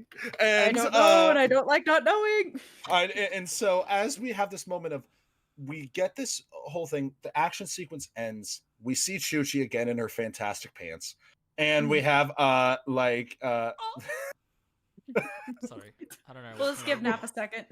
yeah, I have to give Nap a second. Like, for those of you listening to the audio only version of this, please go back and just see his face for that one moment. And just, but the time, I the need my time alien code, the mummies, time, bro. I need my alien mummies. exactly. The time code is 99 minutes, so just go back. And but 99 minutes of beer on the wall. Sorry, I don't know. fair enough. But as they go and they go Funny to that it's the Pabu, which 99th also minute and it's Clone Force 99. Sorry to interrupt you. I just that felt appropriate. But as we have this moment, we also get some of the best little character moments where it's like, "Hey, Wrecker, we need help with the seawall," and it's like Wrecker just be like, "Oh, I'm on it," and just going over there. And then you have another great moment of driving lessons with Omega. Yes, so- driving lessons with Omega.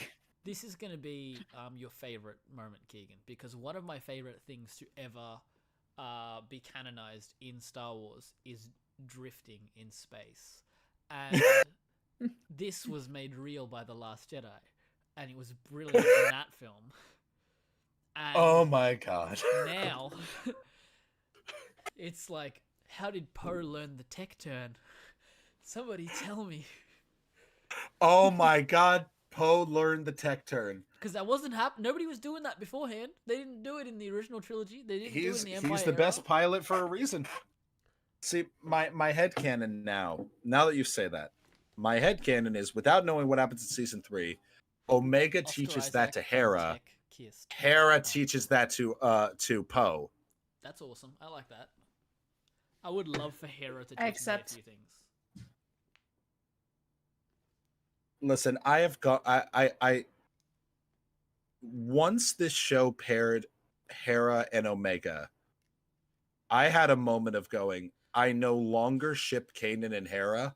I fully have moved on to Omega and Hera. You like ship 2 children. No, You I ship them as adults, you gross fuck. So you look at the children and you're like, I can't wait till they're adults so I can ship them. That I don't know, Oh, Keegan. You're This cute. feels- God damn it. I don't know. You're gonna This get me is very, arrested is like, what's gonna happen. Like Ahsoka is hot. I'm watching you. And so is Alec Guinness voice deepfake. We're on to you. we're on to it's one of those moments where it's just like movie man opinions. Like just a news headline.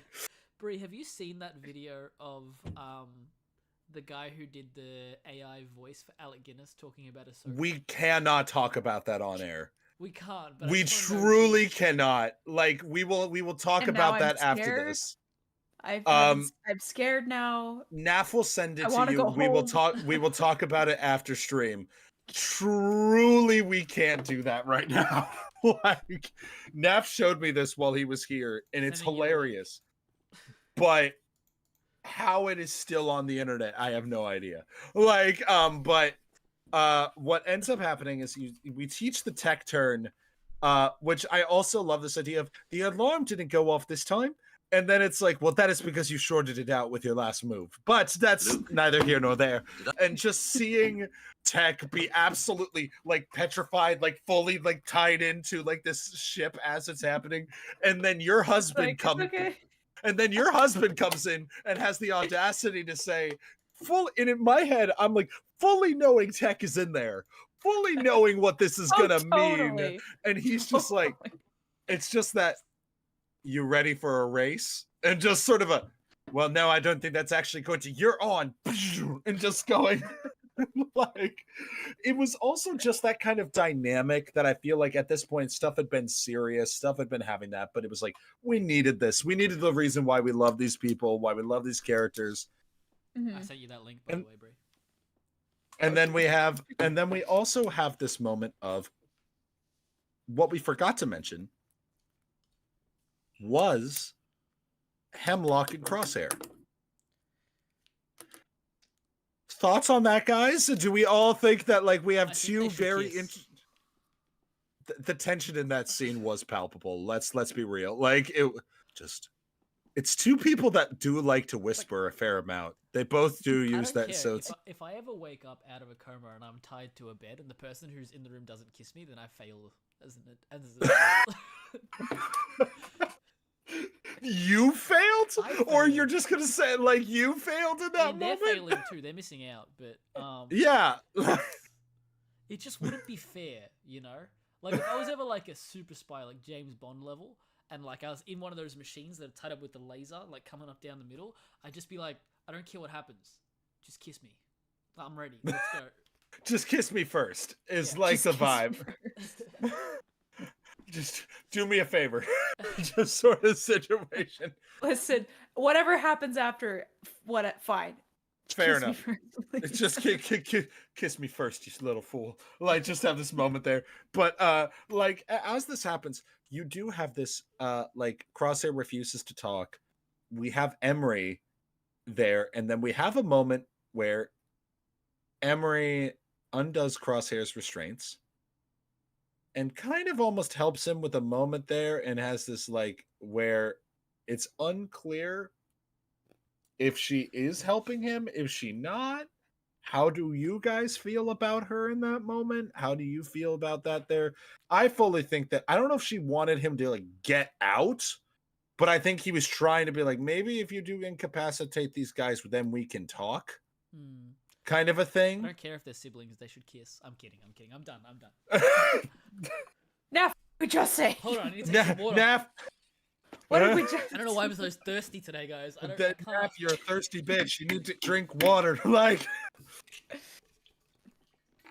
so Spook, how did you feel with Emery in that moment? Like, I know we talked a little bit about it, I think, on the last episode, but I'm just curious with like your feelings on her at this point, even with what we do know ultimately at the end of the season. Like, kind of how do you feel about that moment? Thinking how interesting it was, how interestingly she was animated, because like we've said before, animation is incredibly deliberate. And so I remember just seeing like the subtleties in her face and how it kept showing her like reaction to it, like to what was going on. Also, we get to finally see what a freaking torture droid does. Never known what it did. It always looked intimidating. And I'm not sure if I really liked knowing what it did. And I know, I don't think I'm did. happy now that I know. But Naf, that's something just we need to Okay. unpack together. So- like so that's long as I get a kiss first. We don't have time. Naf is just fine. like Bring the torture Naf is droid. alone in the room, and the droid is like, if you just even just bump against my forehead, like just like I'll count it. Like It'll count. Come on, please. it'll count. I'm looking for the bare minimum here. Like, just come on, like make it accidental. Like it's just this moment of like. But so as this moment, you see the droid there, you have this moment. Did you think that like, because yeah, I agree that it was very particular how she was animated, and it is this moment of, what's your stake in this? Mhm. And then did you feel like, now thinking about it, do you think that she's on their side? Do you think that, because we're going to talk about this one at nauseam when we get to the end of this and going into season 3, our predictions, because I that's the thing that has been making me refuse to have stay up predictions for most season nights. 3. I refuse. Fair enough. Then I guess Spook and I will just talk. Like, We'll just fine. I guess I'm just Yeah. gonna go fuck myself, I suppose. Like, just why have a podcast? I suppose, why talk about this thing? Why indeed? But as this happens, so Spook, you have this moment. What are you thinking about her at this present moment in the season? Well, I don't want to get into like how I thought about her after everything, but like in this moment, I was just like, okay, you're a little off for some reason. Like something about you is different in like the way you're reacting to all this stuff, like how calm she is, how Mhm. she's like how she's basically saying like, I'm trying to make this situation better for you Uh-huh. and you're not listening to me. And like yeah, it's just that I still don't really even know what to think of this character, but I'm intrigued. Agreed. And as that happens, we also get the one of my favorite little animation details, as you were talking about, is Crosshair, his abilities being a little bit affected by obviously all the torture that he's endured, but still being a badass. Like it was, again, it was such a subtlety, but it kind of was the little attention to detail that I like. Is, you know, him, the gun shaking a bit, but then he's still just like bam, bam, or like every third shot he'll miss. Like I really like that. I don't know why. It was so perfectly detailed, but it wasn't like obvious. It was just so like, if you're looking for it, you see that they're being consistent with, that's how much pain this man is in. Like, that's how out of it this guy is the guy who never misses his missing shots. Like, and which I think speaks volumes of what he was enduring. And then he warns them. And now, also to be noted, as we go into the final 2 episodes, he sends them this message as purely a way to tell them, be warned, they're looking for you. Basically, that's it. It's just a warning. They're after you. It's not a come and save me. It's not a like, oh, like, you know, man down, like, come over here, just do this. It was just simply a warning.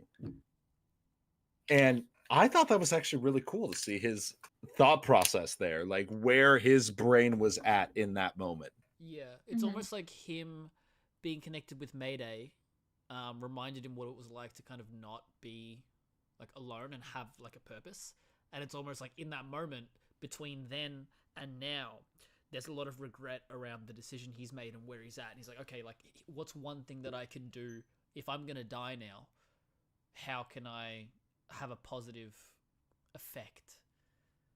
Yes. And that's his only goal. He doesn't want to be saved. Like, and in the end, I don't think he would even know that they even tried. Like, to my knowledge, yeah. Like, I don't believe that there's any indication that they told him. Like, he has no concept of that. Absolutely. You're absolutely right. Like, he has no idea if it gets through. He has no idea if that's there, but he had to do it. And then Hemlock apparently just likes to test his toxins on himself for fun, because he just comes in just being, I have grown an immunity to it. You have not. And I'm like, weird flex, but okay. Like, you know, just sort of like, sure. Okay, psychopath. Okay, sociopath over here, just deciding that's how this is going to be.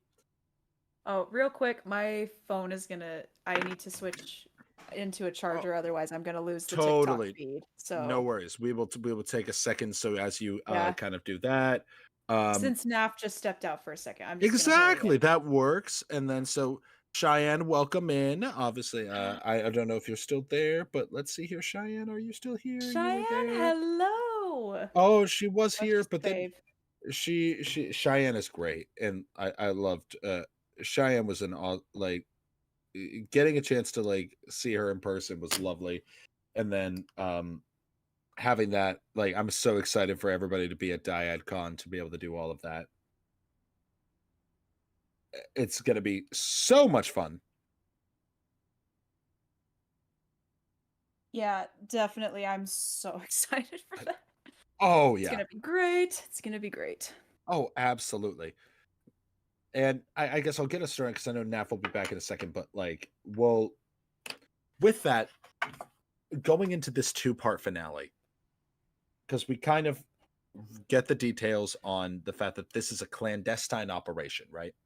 This is whatever's going on where Crosshair is, super secret. Even tech can barely find anything about what's happening. And much less on Hemlock, which I thought was such a cool detail. Like, going into this finale, I love having this moment of mystery with Hemlock and being like, there is again, it very much reminded me of kind of like, you know, World War II and the beginning of like, you know, like the very much the, you know, the Holocaust and what was starting to happen there, where it's like, okay, we're starting to discover pieces of information that are pointing to something that there's like no other pieces of information on. So I'm getting quite concerned that of our lack of information, because that speaks more volumes than if like what the thing actually is the fact that we don't know anything. And they decide to go get Crosshair. Now, going into this moment, I want to know where all of our kind of like expectations were at this point in the season going into this finale. I was thinking about how we were going to go back to Disneyland tomorrow. Fair enough. Again, what another? Thank you. Another subtle flex. Another You could subtle have joined flex. us, Bree. We would have been I'm- so happy. I'm so poor, guys. So are So we. are we. Because we just went and did all these things. like I'm much more destitute now, but like, you know, like Disney took a But lot I of had my a money. good time. I had a great time, but I a had cool to eat lightsaber. like I had to eat ketchup for a meal for like a week, and it was just like I'm still you know, doing that. yeah. And so it's great, but all part of a balanced meal. That's also why alcohol, technically in Germany, they had beer was actually a meal. That's why it's like it's basically a liquid. It's a liquid lunch, and so It is as essentially pureed bread. exactly, that's what I'm saying. And so like it's basically a bread smoothie is how I look at it. A bruise. And so you know. That makes it sound so much worse. So gross. Brews and bullshit. Brought to you by Bread Smoothies. Brought to you by Bread Smoothies. It's on the Like same the level as only Fight beer Milk. you can trust. Like the only beer that's honest to what it is. And Frozen in and so- Crisco. and so as we enter this moment, I want to think so we're having this thing of like I thought I was going into it. I Naf, you and I both were talking. I was like, I think you said it. The most surprising thing to you was that if no one died, Yeah. this finale, that would have been the most surprising thing, because they've just put themselves in this position where there's no way you're getting out of this one alive. There's no way someone's not paying the ultimate price for this. Yep. When have we And- followed orders? I thought it was going to be Hunter. That was where my head was at, because I thought don't that know maybe why I Hunter never had kind of. could've- I never thought it was going to be Hunter. Me neither. I never thought it was him. See, I just thought like what an interesting narrative thing it would be to basically remove this kind of leader point and leave them a bit rudderless. Because Mhm. Wrecker's not a leader, you know, Tech's not a So- leader. Like Echo is, but it would be like I have it would thoughts be on just that. an interesting thing there. But ultimately, like in the grand scheme of things, it makes more sense for like I want one of the more side characters to take the bullet there, like part of the batch there, and not side characters in any way. They're obviously principal main ones, but it's just not taking the leader out, Mm. which ultimately was Well, yeah, the right like you call. wouldn't kill Leonardo, but Yeah, pretty much. So Like, my thoughts on that are that I think that Tech could replace Hunter as a leader if needed. Like that, like while his overall sense isn't like I'm a leader, I think that he'd be able to fill that piece if needed, if they were really depending on him. Well, I and don't that's I think the think same what can I be would have been said for interesting. Hunter replacing Tech. So that's where I go like that's why losing Tech to me felt like a lot more. I think Yeah, there's nobody on their we team. were at There's Disneyland, honestly, and Yeah, and go Choco ahead. and Element were there, and they were like, "Who do you guys think is gonna die?" And I was like, "It's Wrecker or Tech. Like, one of them is going." And I got it right. and you called it. You called it. And so, Spook, going into that, did you also think that probably one of them was going to bite it? I made a TikTok about it saying how it's the basically what I said what needs to happen is that the fight against the Empire needs to get real for these guys, because as of right now they've been trying to emotionally distance themselves from it and just focus on Omega, and I'm like that needs to change if there's going to be a season 3. And Yes. the only way that can change is if they lose somebody, and it has to be someone that's going to impact them. And my first guess was Tech. Mostly Mm. because of like all the development he'd been getting throughout the season and showing how his like what his relationships with every member of the batch is, and how especially what his relationship with Omega is. And so he just kind of felt like the best, like the most logical choice for me, is that he's probably going to die. And then my next guess was actually Echo, because I don't really know why. I think maybe just because You're mean.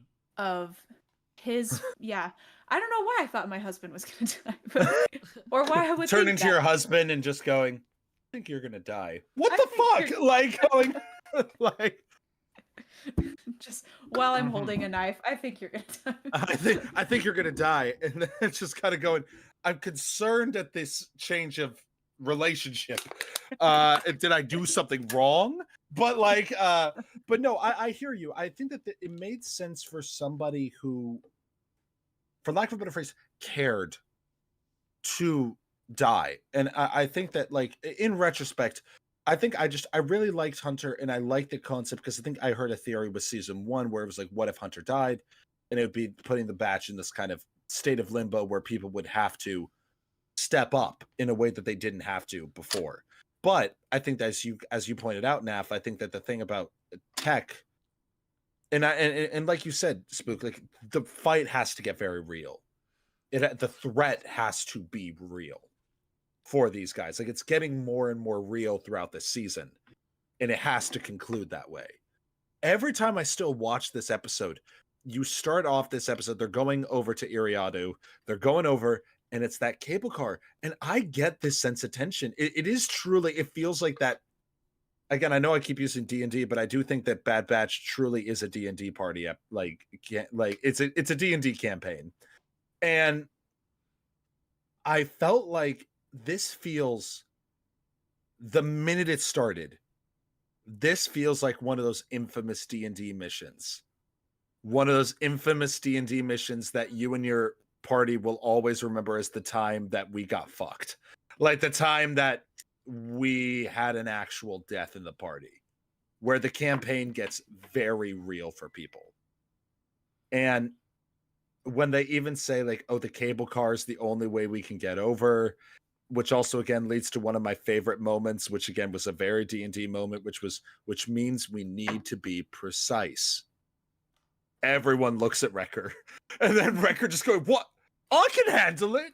And just like, it's so. And then now, if you and I were watching this post Disney, like we were watching this together, and there was one thing you and I had a distinct reaction to, which was because I think it was just because we had never seen this tool used in this way, was Tech grapples onto that, like, I think it was one of the power stations or one of the security little things, and he uses his grapple gun to do it. And then he takes his grapple gun, puts it like directly on the little panel, fires it, and then takes it off, and it makes this most satisfying, like, just like this, like, so. And you and I just had a moment of, I remember this distinctly. We were just watching it, and you and I, for some reason, let out the same noise of a just like, I don't know why, but there's something so satisfying about the use of that grapple gun to take off that panel. I don't know what it is. I won't know. I don't understand the way our spicy works. Like, but every time I watch it, that part always sticks out to me. And which also, can we also acknowledge on Tarkin's planet how cool that location was? Like the concept of it's a cable car to this place. There's only one exit, one entrance. In the canon novel Tarkin, written by James Luceno, you get a bit of background on that planet too. And did you feel, having read that book, that was like a not a faithful adaptation, but like, yeah, did you feel like it kind of matched the image in your head a little bit more? Yeah, I'd say so. Like, there's a lot of mountainous ranges. Like, there's a thing where, like, for him to, like, his coming of age was essentially they drop him off on like this plateau that he just has with no weapon. I think they just give him a knife or something like that. And he's like 16 years old, and for him to be like an adult, they just put him there and just leave him. And it's like, if you die, you die. If you survive and come out the other side having kept yourself fed and survived and killed and everything you needed to, then like you're a man. It definitely gave that vibe. Oh, definitely. One thing I did not expect at all in this episode, Saw Gerrera. Yes. I hate him. Let's so much. talk about that. This bitch. This bitch. By the time we get to Rebels and we're seeing Saw in Rebels, we're very much seeing the Rogue One Saw, the Andor Saw. Like he's a little unhinged. We're not quite sure what he's going for. Here, he's still He's closer not to- doing great. Yeah, he's still a bit closer to, you know, his Clone Wars variant. But they do seem like two really different characters. There's something that happens in the middle there. Yeah. There's like a distinct event that happens somewhere, possibly in season 3, that like really makes Saw. Like, I don't know if he'll be in season 3, but I wouldn't bet against it. I You think know? that he will show up there again. I like one of the things that I wanted in anything, like I want to hear him talk about Steeler again. Like I don't know why I feel like I need like almost like the old version of Saw. I want to hear him have that, or even if it was something as simple as like in Andor season 2, like he's just there, and one of the things is just as they're walking into the room, he's turning off a hologram, and the hologram is like 2 frames of just him and Steeler, and it's just like a picture. Yeah. Of him. Like just something that like connects it, because it feels like they feel disconnected. I agree. That was always the big thing between Rogue One and Clone Wars Saw, was always that like it felt like, who the fuck is this? I think Like- that I think that was a reshoot thing. Like the Oh, well, first time I they think that's dropped- well known that was a different Yeah. reshoot thing. when they did the first trailers and Saw was like bold in the film and like yeah, like I think that was a like a huge reshoot thing. Yeah. And so Spook, I'm curious how you felt when Saw Gerrera shows up in this. How you felt about that. Because I have mixed feelings on it from a narrative perspective. He just kind of, I mean, at this point, he just kind of seems like maybe this isn't a good comparison, but like the Stan Lee cameo of the Star Wars world. You're absolutely right. Where he just keeps showing up random places. And because, like, I don't know if you So guys good in played if you replacements, though. played. Oh, yeah. Oh, yeah. Oh, yeah. I don't know if you guys played Jedi Fallen Order, but he shows up in same. that game too. And it's. So when he showed up again, I was like, what are you doing here? You hit a course. But also, I was kind of like, how are you going to fuck this up? I feel like you are here to fuck this up. It all now somehow. the one thing with the narrative was you get to that point, and they're because they all know this mission is incredibly dangerous. They know that like the stakes are high before they ever entered there, before they ever realized Saw is there. And there is that moment where they're placing the tracker right, they're doing all that stuff, and there is a moment where they even are talking, and they're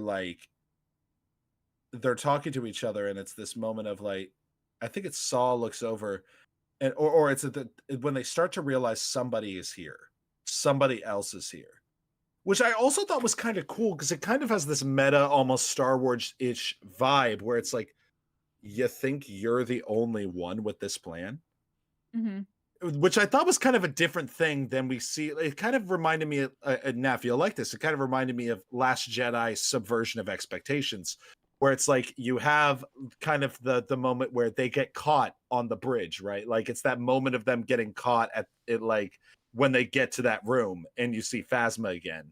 It's like, it's a similar vibe where it's like, you think you're the only one that had this idea here? And there's no one in the Star Wars canon, maybe except Luthen, who I would have had in this moment be like, there's no way we're going to talk him out of this. There's no way they're going to talk him out of this plan. Like, there's no fucking way they're going to be able to convince this man to put down the gun. I think the other thing that adds to that is it makes sense too that they're like, oh, there's a summit. It's like a once in a lifetime thing that happens, you know. And I think that when I originally saw the summit, I thought that meant they were going to go to the top of the mountain, as in Mount Tantus.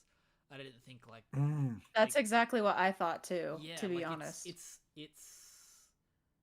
yeah, victory and death, you know. Like, Yeah. why you gotta name it like that? And that's actually something that I Because love. they know what they're doing. I love like thinking about how and why they name things the way they do. And there's another show that does that really well, which I can't say because it'll spoil it. But yeah, the fact that that was happening and it's a collection of important people, and it makes sense that the rebellion or any rebellious group would be trying to sabotage that and take out the important people. Like when he showed up, I was like, oh god. And then the same thing as you, I was like, this is happening. Then I get it. Like, it makes sense. Like, it had to happen that day. And that's something that you kind of don't see in Star Wars that much, which I find kind of interesting. It's just like, how does everything just like work out all the time? Like, it's almost like positive convenience, not like negative convenience. I think it's something that the Breaking Bad writers say a lot. Whereas if you're gonna have like something unexpected happen, Coincidental happen. yeah, something coincidental, it should be something that makes it more difficult, not something that makes it easier. Like negative coincidence is so powerful because you're just kind of like, fuck. It's for some reason this cop had his day off being at this coffee shop that like you're supposed to be robbing. Like, Yeah, it's that kind of inconvenience that makes stories more interesting. And that was kind of what I was thinking too. Also, they start paying off little things like Omega training Wrecker being like, I can't do this, but you can, and kind of Omega going down there and proving a little bit that stormtroopers need to have like the hearing in their helmets adjusted, because like she just being like right next to the cart, just like literally just like going there. And I'm like, thank God that trooper had like a helmet on, because I'm just like, my head canon is that it's like, it's just the periphery of like your ability to see is just it's just shit. Like, and so like you're just not able to see all that well in one of those helmets.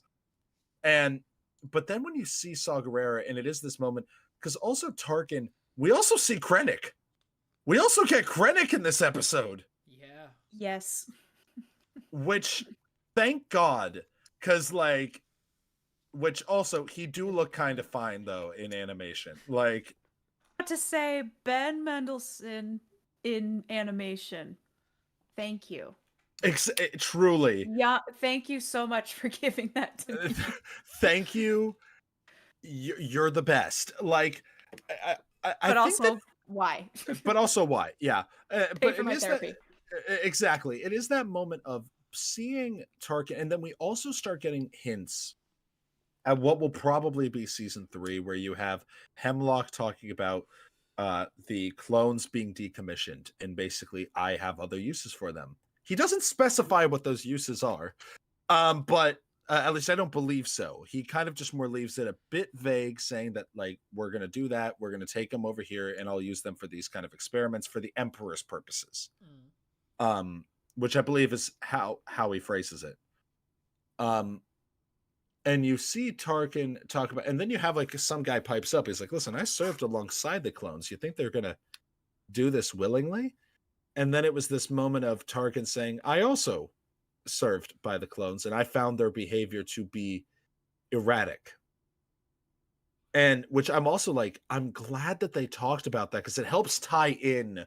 Again, it's kind of the, as you were talking about, like bridging the gap of characters between stuff. It's like, this Tarkin is very similar to it's the perfect blend of what we saw in Clone Wars and what we're going to see later on. Like it really feels like it's the logical trajectory of the same character. I don't know if you guys got that vibe, but that was how I felt as well. I agree. I agree.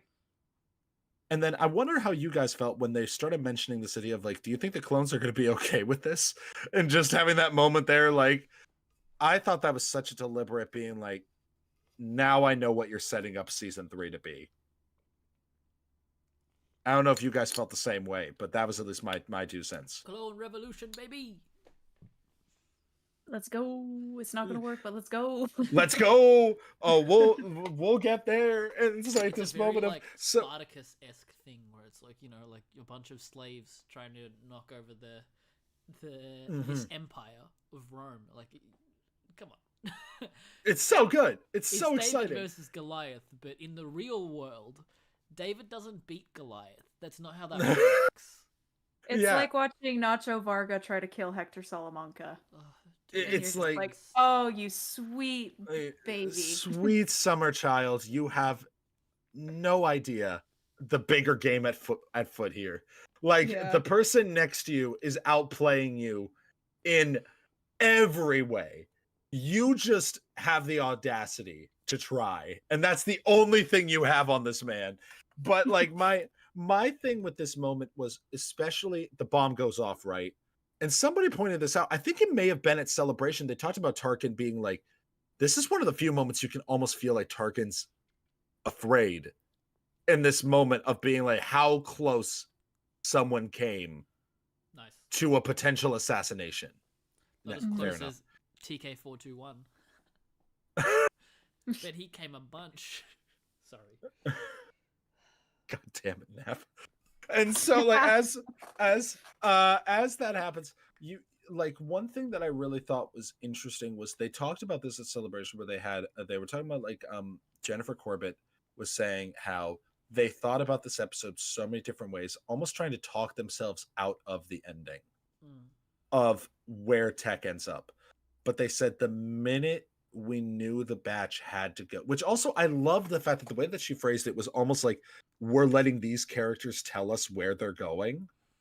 And it's like as soon as they know that they're going to Tarkin's home planet, she's like, there's just no way. There's just no way that someone doesn't die. And they tried doing it so many different ways where it didn't go down the way that it does. But they said that ultimately the thing is Tarkin will sacrifice his own men to do this. It's kind of echoes one of the scenes in Rebels that made me start paying attention to Rebels was the scene where Tarkin shoots down the Lothal tower, where he's like, I would rather sabotage my ability to communicate around this planet than let your message be sent. And he says to him, I am trying to win a war. And I was like, that's the Tarkin we're dealing with in this, which is, you know, and so I'm curious with you guys, as we start to see this plan fail, like we see the explosion in the hangar, so we see like the transmitters destroyed, we see this is all falling apart. They're all heading back to these carts, but the carts, you know, the power's out, and now they're stuck here with another cart that's across the way that's opening up with stormtroopers like starting to aim and shoot, which one of the best. I'm so glad they released both episodes at the same time. I would not have been able to wait a week. I would not have been able to wait a week to know what happens in that moment. But I want to know where you guys are at before we head into this final episode. So obviously viewing them between like a rock and a hard place was insane. And I think I have more thoughts on like what happens afterwards, like going into that final episode. Like I was thinking a lot on the parallel of in season 1 when Cad Bane knocks down Hunter, and then we get the perspective through his gaze. Yeah, we get that matched with Omega in the finale. I thought the same thing.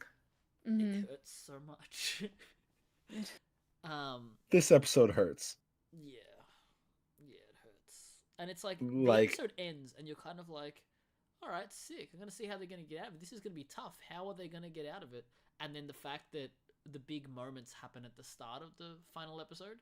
And it's very much like how Game of Thrones used to do this thing where in episode 9, that would be the climax, and episode 10 is the epilogue.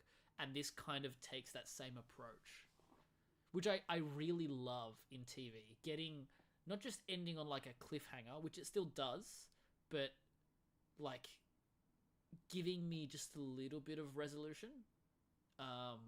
Yeah, I think that's really, really a really smart play And Spook, how about yourself? How are you how'd you feel going into this final?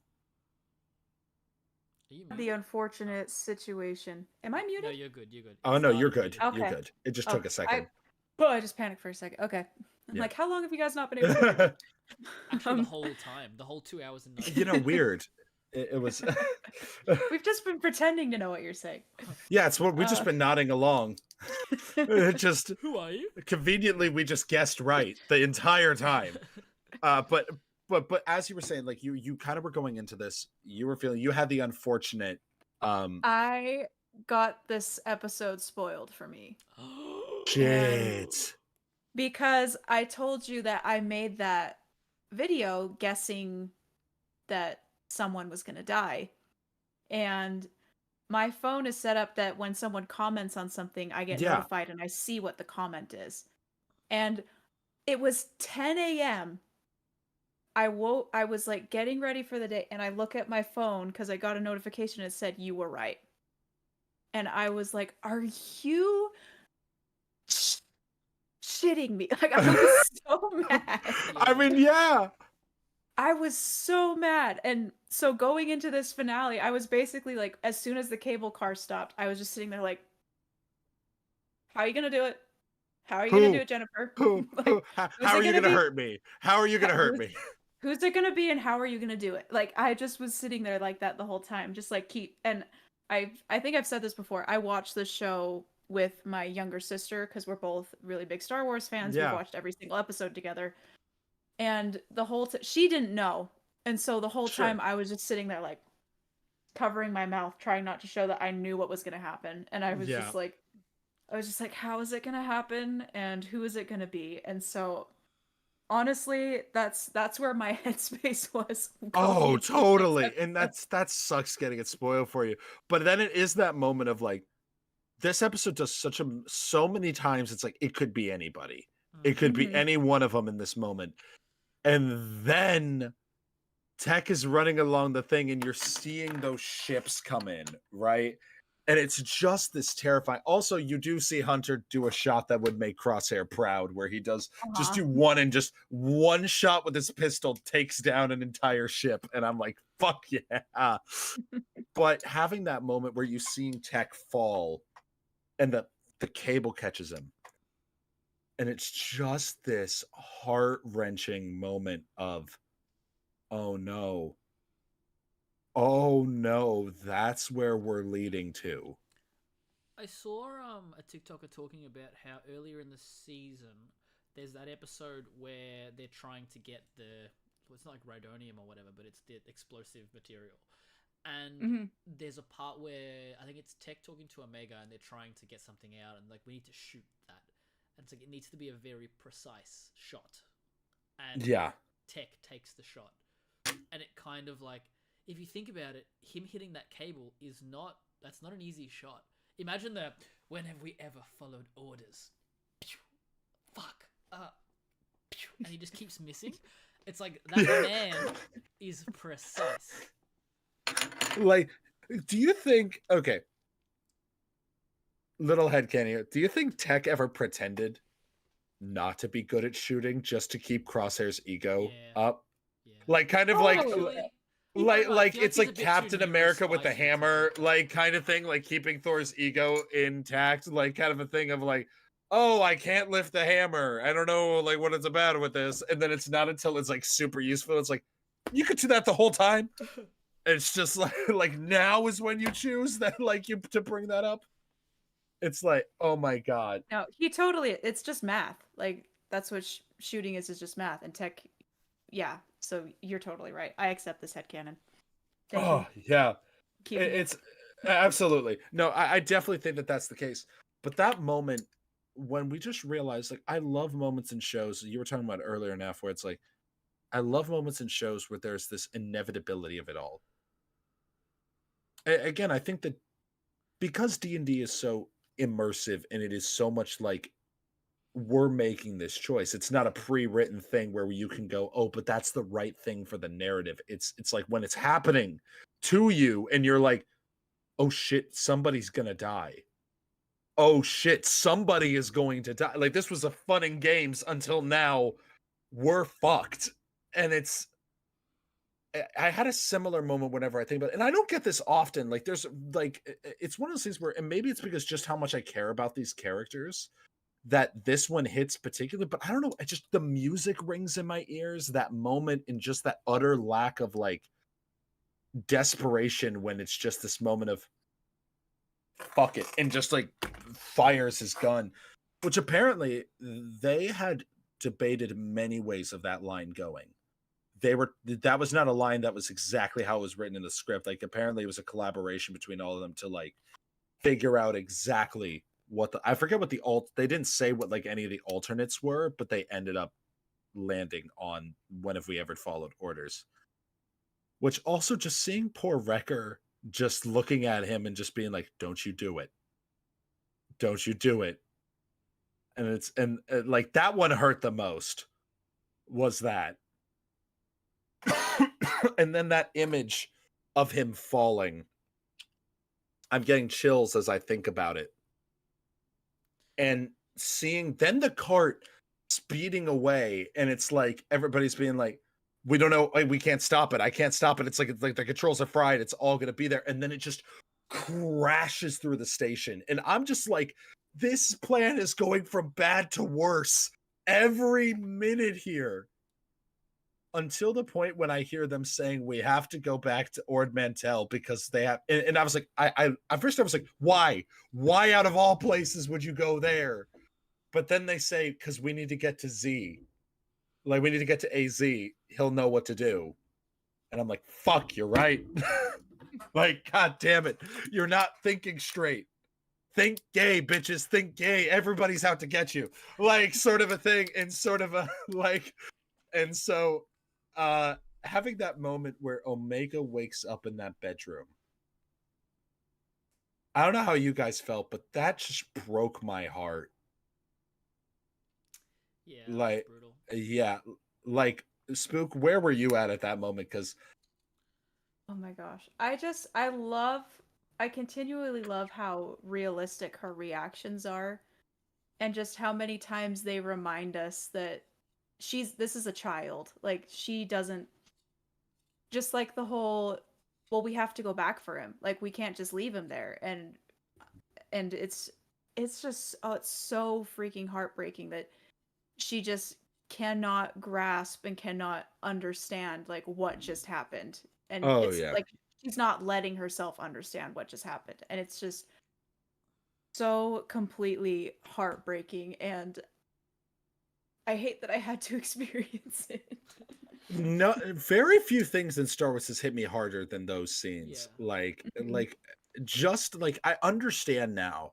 I think because we've had at least Return of the Jedi for a while, it's hard to live in that moment of Empire, like what it was like for people to watch Empire, like when it didn't exist at the time, like, you know, like that moment of utter, it's the true image of Dark Night of the Soul, of like the all hope is gone, hope is fucked, like like Han Solo's gone, all this thing there, your hand is gone, you found out this is Darth Vader's your father, you barely got out of there with your life, and now that this is where the next thing is picking up, I forgot, and I was like, I don't know why I didn't expect this moment, but I was like, god damn it, I didn't think that we were going to lose Omega in this episode as well. Yeah. And it was just that moment of Hemlock going there and having Sid in that moment where Wrecker, you know, saying, what did you do? What did you do?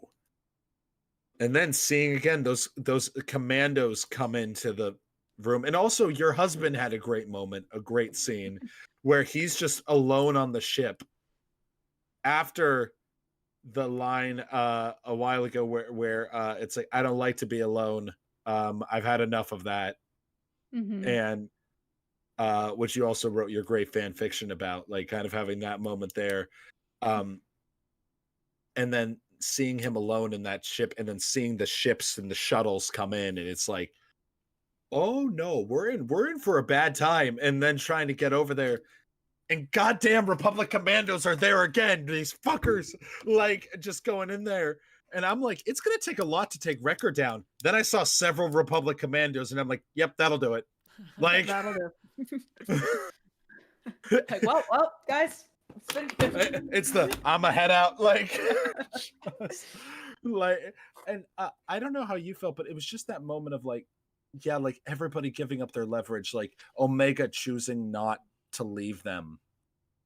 And I heard somebody pointed out, it was one of our mutuals, First Steps, he talked about how some people were saying there was a kind of a backlash. I don't remember this as much, where there was a backlash on Hunter giving up on Crosshair so easily. And he said that, like, the thing that I feel is that Hunter didn't give up on Crosshair. Hunter gave up. Hunter was done. Hunter's like, there's this fight is not worth it anymore. Yeah. I Mhm. saw it Like, we're more gonna- as he had yeah. adjusted his priorities. It's like, Yeah. I'm not giving up on Crosshair, but I need to protect Omega. Like, I think it's all debated on, like, how do you phrase, like, giving up on Crosshair. I think it's more Hunter decided Crosshair made his choice. I am prioritizing Yeah. Omega and Wrecker, those who I can save, because one of us died. Hmm. Try and do that. We can't do that again. Like, I think Hunter's a little gun shy with that moment. But then fucking Hemlock. Now, they did the Star Wars thing of they tossed the goggles, but they didn't toss the body. So I go, Winter what Soldier. the hell? Like, Winter they Soldier. tossed the like, Tech is being Winter Soldiered. Yeah. And Michelle Ong may have slipped up at Celebration, because she was saying, to have Tech be dead and have him not come back in this episode was insane. And then Dee Bradley took over, but there was this moment of everybody kind of going, in this episode? Hmm? Just this. Dan, I think In- we actually looked at each other and were like, sus. So Yeah, I think you and I literally just had a moment of, did she just slip up? Mm. Did she just slip up here? And okay, also, one thing with your husband, he did a great job with having a moment of it's just, this moment's really funny to me. They don't even have to explain it at this point. They just have established that Echo is so good. They don't have to tell you how. But all of a sudden you just hear Walker blasts coming from the distance. And it's just him in a walker. Somehow, from point A to point B, Echo, within a span of however many minutes, had taken a walker and, like, had stolen this walker and full on pulled, like, his own version of, like, what they did on, I forget where they were, but, like, the full on just bringing this just, like, AT-AT, or, like, this ATST out. And I was just like, that is hilarious. Like, they know their audience so well that we don't need to know how he did it. That's like, yeah, no, that tracks. Yeah. No, that sounds like him. Sounds about right. But that moment where it's like, I'm not here for you, Omega. I'm not here for them. I'm here for you, to take you back. And to have this moment where I'm like, I don't know how you guys felt in that moment where Omega is just standing there on that balcony, and just that sense of, what the fuck do they do now? Yeah. Like, what did, like, Spook, I just want to know, because obviously you were watching this with your sister. Obviously you got the Tech part spoiled. How did your sister fucking react to that moment? She was almost in tears. I mean, she's really funny because when we watched Rebels together, she actually started, like, sobbing when Kanan died. And so when Tech's death comes, I'm like, is she gonna be okay? Is she gonna... And she was kind of more, like, in denial. She's like, he's not dead. We didn't see the body. It's fine. Like, she was... It's kind of hard to, like, like with Kanan, it's kind of like, yeah, he kind of got swallowed up by fire, and there's just no way to rationalize There's that. if he's alive, I have a lot of other questions. Like, you know. And But I yeah. think honestly, she reacted more when Omega got taken, and she's like, "Oh no, how do they get out of this situation?" Kind of like that, because And when that's that what happened, I didn't know that was gonna happen. Because same. so when that happens, I'm like, how are they gonna get out of this? This is they're not gonna get out of this. Oh, okay. Now See what? that, and also what I loved about it was it's not even a thing of, oh, we have a tracker on their ship. What I loved is they have nothing. They have no idea where she is. It truly left me going, how it kind of was like an Infinity War situation where I was like, I know they're gonna get her, but I don't know how the fuck they're gonna do it. Like, this problem is so unsolvable. Yeah. That, like, where do you start? This is a top secret location. There's no reason to believe that they would be there. Like, what the fuck is going to happen? And then they played this part of Celebration. They did this incredible recap. You can see, I don't know if you've seen it online, but like, you can watch it. It's like they had the best trailer for season 2, where it was like they basically just do all the best parts of season 2 before they started the panel. And it ended kind of on a thing of what gave me chills. It was something somebody said a while ago about Loki in Thor the Dark World, which was, you've seen Loki mad, you've seen Loki pissed, but you've never seen Loki angry until when his mother dies, and you see a little bit of a glimpse of, oh no, oh, that's what you're like when this is really there. I felt a similar thing when Hunter has this moment of them being like, we don't know where she is, we don't know where that's going to happen, and you just see that look on his face. And it felt very Joel Last of Us vibe, I or was like a, just I was just about to say that's like what I thought of when I saw that. It's in the game when Joel like can't find Ellie, and he finds those two guys and then tortures them basically. It's like, where is she? And they admit what where she is and down? admit what situation she's What in. Yeah. down? What town? And they say what situation she's in, and there's just a look of like his humanity completely gone, and then he kills the guy, and the other guy's like, why would you do that? He told you what you wanted. Like, well, I won't tell you anything. He's like, it's okay, I believe him, and then just kills that guy. Like, Uh-huh. That and is I'm the just like, Hunter. let's That is go. that is the Hunter vibe I'm getting right now. And I'm like, oh my God, are we about to get like true fucking Rambo Hunter? Like, full on, no mercy. Because the thing is, the batches at this point has had their guns on stun, right? Like, they've always been very much like, we don't really want to kill anybody, we just want to get out of here, like, we just want to survive. I think you're going to see those blasters turn on full in this next season. And then we get the arguably the most confusing moment and the most the fuck that like moment out of the entire thing.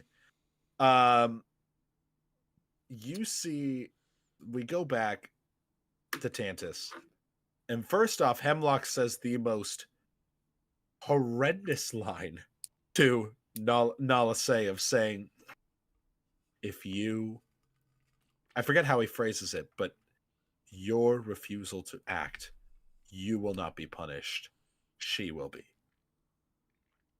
And then her saying, what the Emperor asked for, it's not possible. And then him saying, make it possible. Just going, fuck. I don't know, how did you guys feel about that moment where like you kind of getting the like you just felt it was perfect? Yeah, and it's like one of those things that like we get, like I think that consistently across most Star Wars fans, like most people are kind of like, I don't like hate Palpatine's return, but I don't love it, and I don't love how they did it, and it feels weird. I'm like, the concept of that for me makes sense for the character. I'm like, he is the guy with a plan. He always had a plan. If that was always his plan, like, okay, cool. So like seeing these other things like Mando a little bit, and Bad Batch in a much more like the way Bad Batch is doing it a lot more. Definitely. Yeah. Like starting to put those pieces together. If anything, it provides more weight, and I think that similarly to how like what Clone Wars was for the prequels, like I'm a prequel kid through and through, right? That's how I grew up. I didn't even catch them in theaters, but I watched them on DVD like back to back to back. But there is no doubt within me that until Clone Wars like finished, Revenge of the Sith was nowhere near my favorite movie. Like, and now it's consistently, fluctuates within like the top 3 because of the weight that Clone Wars gives it for me, and how it changed different scenes as well. Like I've talked at length about how initially the conversation with Padme and Anakin at the start of the film, where she tells him I'm pregnant. Originally, I was kind of like, oh man, like she's scared and she's anxious about like what's gonna happen next. That's the face, and now I look at the face and the way she looks at him, I'm like, no, she's scared of him. She doesn't know how he's gonna react. Like he could be angry at her for it, and that moment of him being like, no, this is like good. I'm watching that and I'm like, he's lying. I don't know. Like there are things that feel different now with the other information, and I still am somebody who's excited to see that happen with the sequels as well. So like I'm same. Yeah. Same. Especially with this, like tying the batch into that, I think is already a first start into me liking it more. But it's still like, I mean, The Last Jedi as you said, your favorite saga film, so yeah. But like, it's one of those like, yeah. Just enjoy it while it lasts. Enjoy it while it lasts. What Now. do you mean while it And lasts? but There's no more saga films coming. That's the end of the game. I won. Does Rogue One count, or is that No, it's not like? a saga film. Damn it. But so to this point, you have this indication. We see Crosshair on the table. We also see other people on the table, but we don't get a good look at them. I have no doubt that one of them is Cody. Cody's definitely there. Cody is 1000% there. And then we have Emery. The reveal. This was the thing that out of everything I went, okay, run that back for me. Like this was the one. It was like, yeah, that makes sense. Like it was that moment of it does, it doesn't, and then I was like, because it was even funny when she says Omega in there, like I thought you would trust me, Omega, and I was like, that's funny because she said it kind of like how she does. That's kind of cute. And then as soon as she said it, I went, shit, god damn it, like fuck, like we're sisters, Omega. And I was like, god fucking damn it. So at this point, Jennifer, we should break down the season 3 trailer. So what happens is the first scene that you see is, I'm not gonna see that. Yeah, I could just see Spook's eyes just be like mute, like just mute, get up, leave. I've got it on walk down the street. So that ends season 2 is this insane cliffhanger with Omega there, and now I want to say like we'll do the final tie-up with everything kind of as our closer to this, which we will be doing soon. But I do want to kind of go into, now that we know there's a season 3, we know it's the third and final. Naf and I know certain things from the trailer, like we know certain characters coming back. They didn't give us much other than that. And so far, everything I'm seeing, I'm like, okay, this all tracks for like a very, very satisfying season. And a lot of theories even that we're having, like we're talking now, I won't specify which ones, but a lot of them seem to be more or less confirmed with certain things. Nothing with like maybe the Winter Soldier program or stuff like that, but like with that, I want to talk our kind of expectations and like predictions ish for season 3, like stuff you think, like not that we're holding tight, anxiety, pain, yeah, sadness, just bad. Who do we think is making Sorrow. it? Yeah, who do we think is making it out of Omega. season 3? I think if anyone makes it out, it's gonna be Omega. I honestly don't think anyone else will. Yeah. I would be surprised if anyone other than Omega survives season 3. I think it's gonna be The brutal all too. I see it in like. I could see it going as instead of like, for example, all of them dying in the finale or something like that, it almost trickling. That like in like the first 3 episodes, there's an arc, and at the end of that arc, Wrecker dies, and then there's a 3-episode arc. At the end of that arc, Echo dies, and then at the end, it's like Hunter's the last one, and he does that thing, and he saves her, and she's just like, "What's the point of being alive without my brothers here?" And she has to find her purpose. God. God damn it, Jennifer. And have this Hire me as a writer. Kidding. I know, right? Like the thing for me is I think Crosshair's baby girl like turned me around on one thing, which I was like, okay, I agree with you guys that I think ultimately it's probably just gonna be Omega. However, they turned me on to saying Nice. I think there's a distinct possibility. Well, fair enough, but like they distinctly talked about how I think it would also make sense for Crosshair to live, where you're talking about a character who kind of gets that Zuko arc, like he has to deal with the consequences of his actions, but he's the only one who lives it through the rebellion, and kind of maybe he becomes a partisan. Like it would be insane to be that Crosshair goes to Saw Gerrera's side I think after being one of the people that was supposed to wipe them out. So Spooky, it was you who was talking about Crosshair getting his like Zuko arc, and how they needed to not fumble that by having it happen too soon. And there was a point in like the Outpost where I was kind of thinking like, it's too soon. Like I don't feel like I've seen him do enough to turn around yet.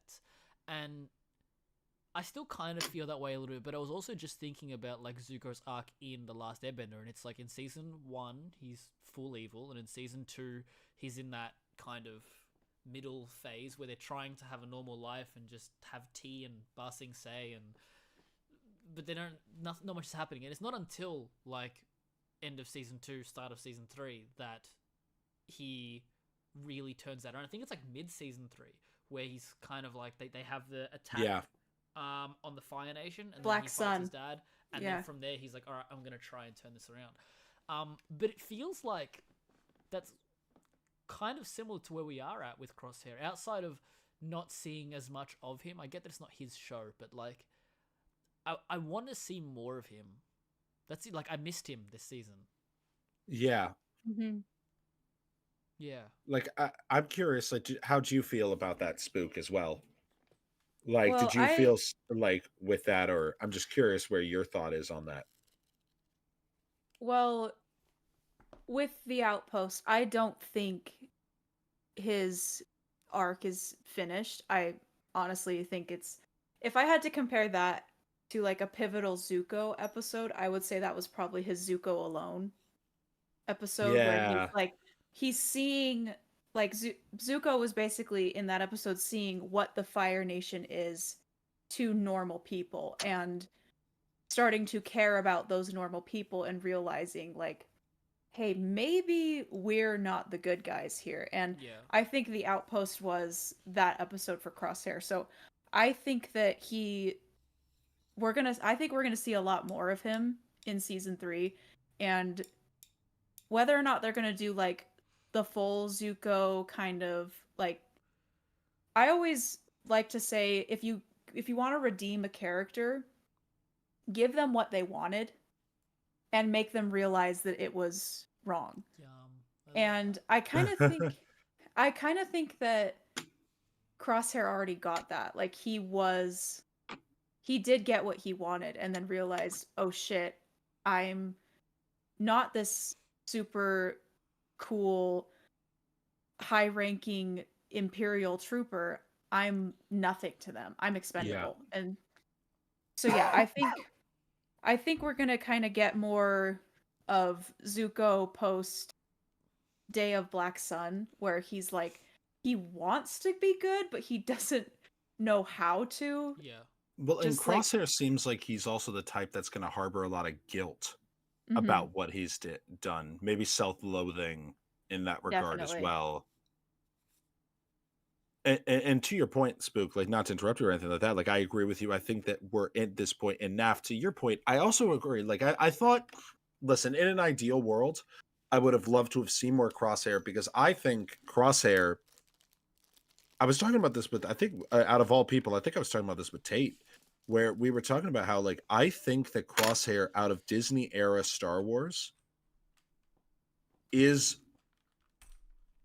not like I think Bad Batch is top tier Star Wars any day of the week.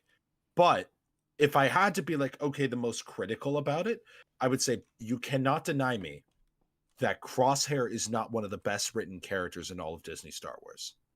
Like from a standpoint of like a character that's really interesting, nuanced, there's a lot to him. There's a lot of this kind of like, whether it was the fact that he chose the Empire rather than the chip being there. It kind of was like that character you were describing me in your like in your story that we were talking about off air, like kind of the guy who enjoys it, like kind Mhm. of the thing there. Like it was such an interesting character that now is only made better with the nuance added by season 2. Now, I agree that I would have loved to see more, but that's just because he is that level of character. Yeah, he's awesome. Mhm. But it's like if that would have come at the extent at the expense of, how do I put it? If having more Crosshair would have come at the expense of lowering the impact of something like the Outpost, I don't want it Yeah, personally. definitely.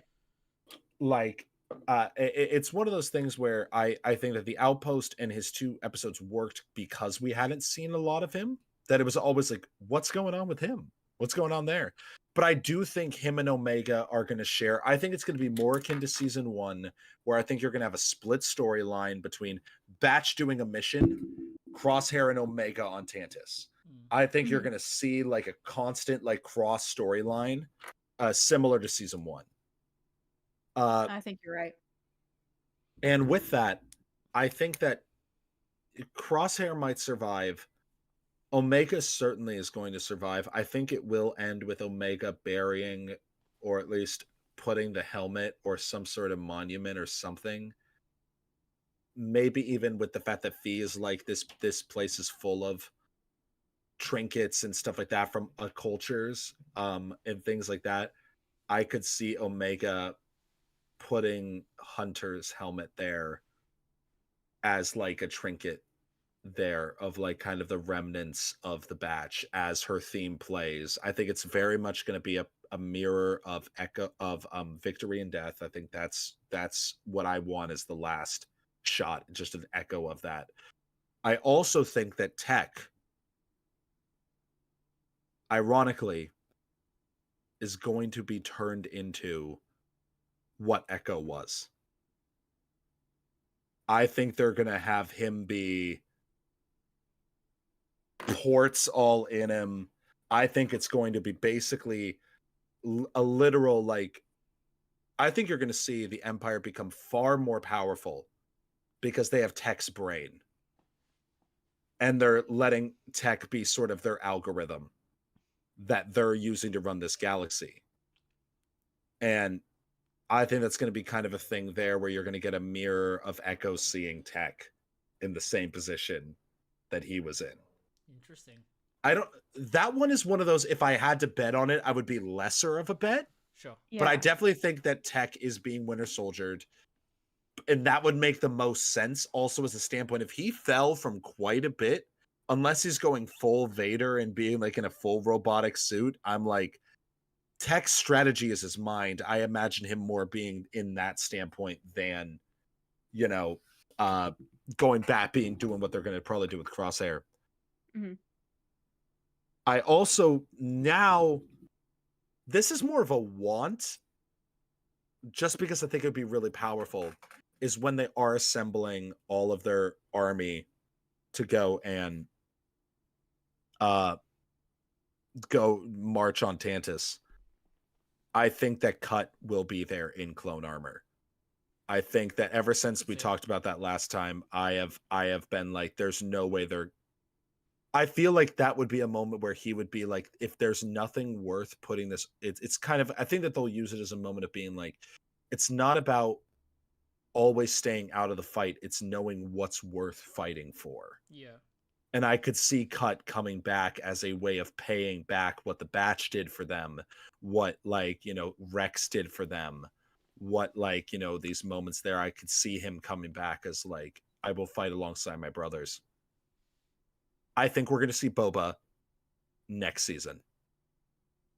I think they're not going to drop that plot thread. I think you're going to see some bounty hunters return, because I think that they're also going to try to use these bounty hunters to get Omega back, to try to basically be like, do you know anything? Have you heard anything? So I think we're going to get those. What I'm really curious about is if Emery is likewise a clone, or if Emery was the source. Like, because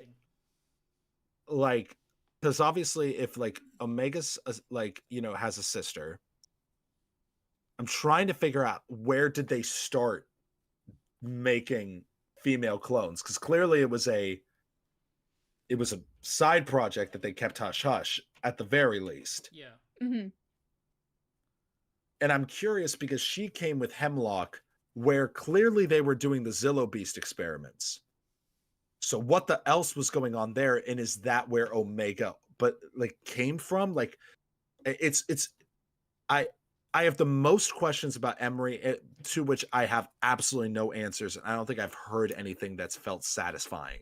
Yeah. I mean, I can't wait for season 3 to drop, because that's going to give us all the answers we need to those questions, and it gives us something to look forward to, Truly.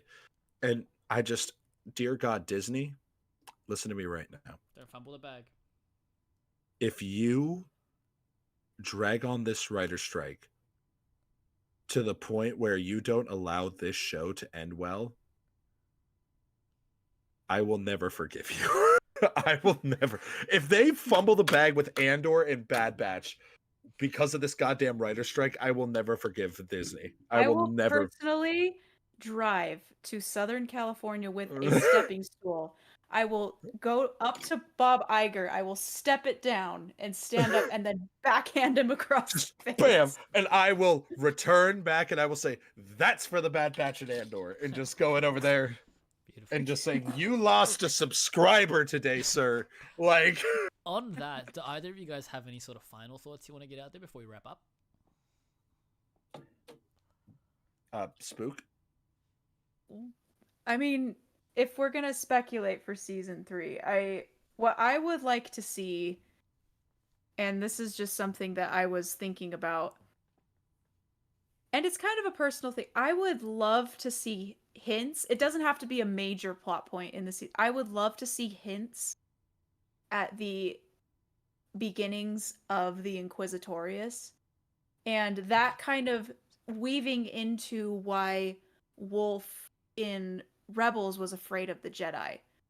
If they kind of had Jedi spies working with the Clone Rebellion and kind of gaining their trust, and then turning around and being Inquisitors the whole time, just working for Vader to put down this Clone Rebellion. I wouldn't I doubt don't think that's gonna happen, but yeah, that one would be kind of at least I'd put I wouldn't bet $20, but I wouldn't be against. We had even a theory going back to season 1 that you would might even see Vader come in and absolutely wreck shop on, the Batch. Mhm. And I'm like, I wouldn't be against that idea at all. I think that I think you're going to see more Death Troopers. I think you're going to see kind of like Crosshair's team was kind of that first Death Trooper squad. I think you're going to see it again. Mhm. I think you're going to see that kind of thing. But yes, but any other ideas with it? Because I love that. I think that makes sense with the Jedi coming for revenge. Would make sense. What other things are you feeling? I don't know. I don't like to speculate too much because I don't want to like feel like Set the yourself up end to fail. product isn't what I was. Yeah, Mm. I don't want to feel like the end product isn't what I was expecting. Yeah. I kind of just want to see what it is Same. when they give it to me, if that makes any sense. Yeah. But I think that season 2, like, did a great job of improving on the things that existed in season 1. That was Mhm. big. And yeah, like, it also stayed true to its like formula. Like, it didn't again do the Mando thing where it felt completely different in season 2, and it's just like it stuck to its guns and knows what it is. And I hope that continues in season 3. That's why it's one of the best Star Wars shows ever made, and why you're wrong. Yeah, You disagree. truly.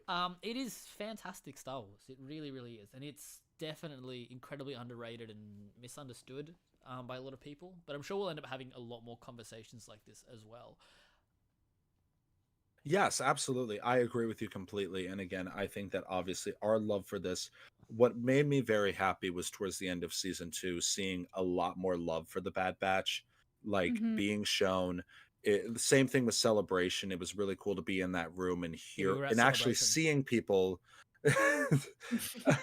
Did you know we were at Celebration? Did you know that we actually were at the panel where they but it was still seeing so much love for these characters, whether it was in cosplays or it was in, just all these things there. It was just so cool to see that, like, when first season it kind of felt like, okay, people jumped off of this bandwagon, but now there are people are jumping back on, and season Mhm. 2 kind of has been doing that. Yeah. And what I love about it is that it's such a beautiful thing, and it's a beautiful thing to share with the both of you. And I know probably when we go back to when season 3 comes out, we'll probably do like a weekly thing with it.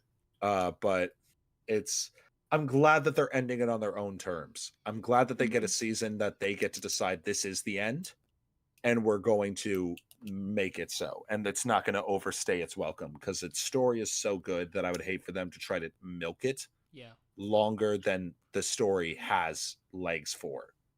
Awesome. And so with that, guys, that will wrap up. Thank you guys for being with us. Obviously, this is our probably our longest stream in a while, but nonetheless, guys, you can find us all on our social medias. Like, I'm Movie K Man the Third. You can find me at Movie Man Opinions on TikTok, Instagram, and then Movie Man Opinion on Twitter, as well as here. I talk about everything from movie, TV, Star Wars, Better Call Saul, and now D&D. So if you have any thoughts or want to see my campaign or things like that, just come on over. We'll have some fun. Naf, where can people find you? Yeah, you got all the links just above my head here, but it's on second thought anywhere you can find me. And we talk film, TV, and a whole lot of Star Wars. What about you? Brew? Breeze and bullshit Spooky today. cheese. Spooky cheese. Spooky cheese. I am Spookibree. You can find me on Instagram, TikTok, and YouTube at Spookibree, and it's the exact same name all across. Lucky you. And I do, thank you. I do the same. I talk about movies, TV shows. I do live stream gameplays. Right now, we're live streaming Jedi Survivor over on my channel. It's been really fun. I've somehow become a TMNT TikToker now. I don't know how that happened, but I guess if you're into that, you can come check me out on TikTok. So that is where you That will one find truly me. did just happen to you, didn't it? It Like, really did. because it did. Because I remember just following your stuff, and I was like, it started as one video, and I was like, oh, okay, and then it was like I saw more, and I was like, damn, like, you're really leaning into this one, ain't you? And I was just like, I love it. Like, I thought that was great, and hearing you talk about comparing Bad Batch to TMNT was still hilarious, and just hearing those there. But guys, that'll do it for us. And next week we have a wonderful familiar guest for you guys. We have Zane, or as you know, as My Two Credits. He will be on. We're trying to debate either. We're trying to figure out schedule wise. It might be Saturday at a normal time, but we're probably going to be moving it to Friday. We're going to be comparing Infernal Affairs and The Departed. Which obviously The Departed was a remake of Infernal Affairs. So watch both of them if you want to come over there and hear the spoiler review and things like that. Yeah. Anything you want to say about that, Neff? I watched Infernal Affairs a couple of weeks ago, and it was brilliant. And I'm going to watch The Departed this week in preparation as well. Yeah, it's gonna be dope. I reckon it's gonna be really cool to talk about. And he's wanted to talk about The Departed for ages, so it worked out really well. So yeah, It's really excited for perfect. that episode. I think it's going to be great. If you guys are at home this week, make sure you check out Infernal Affairs and The Departed so you can join us for a spoiler breakdown.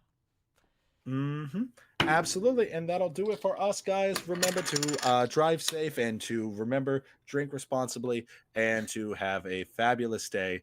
Happy Pride, everything there, and as my friend Raglan says, chicken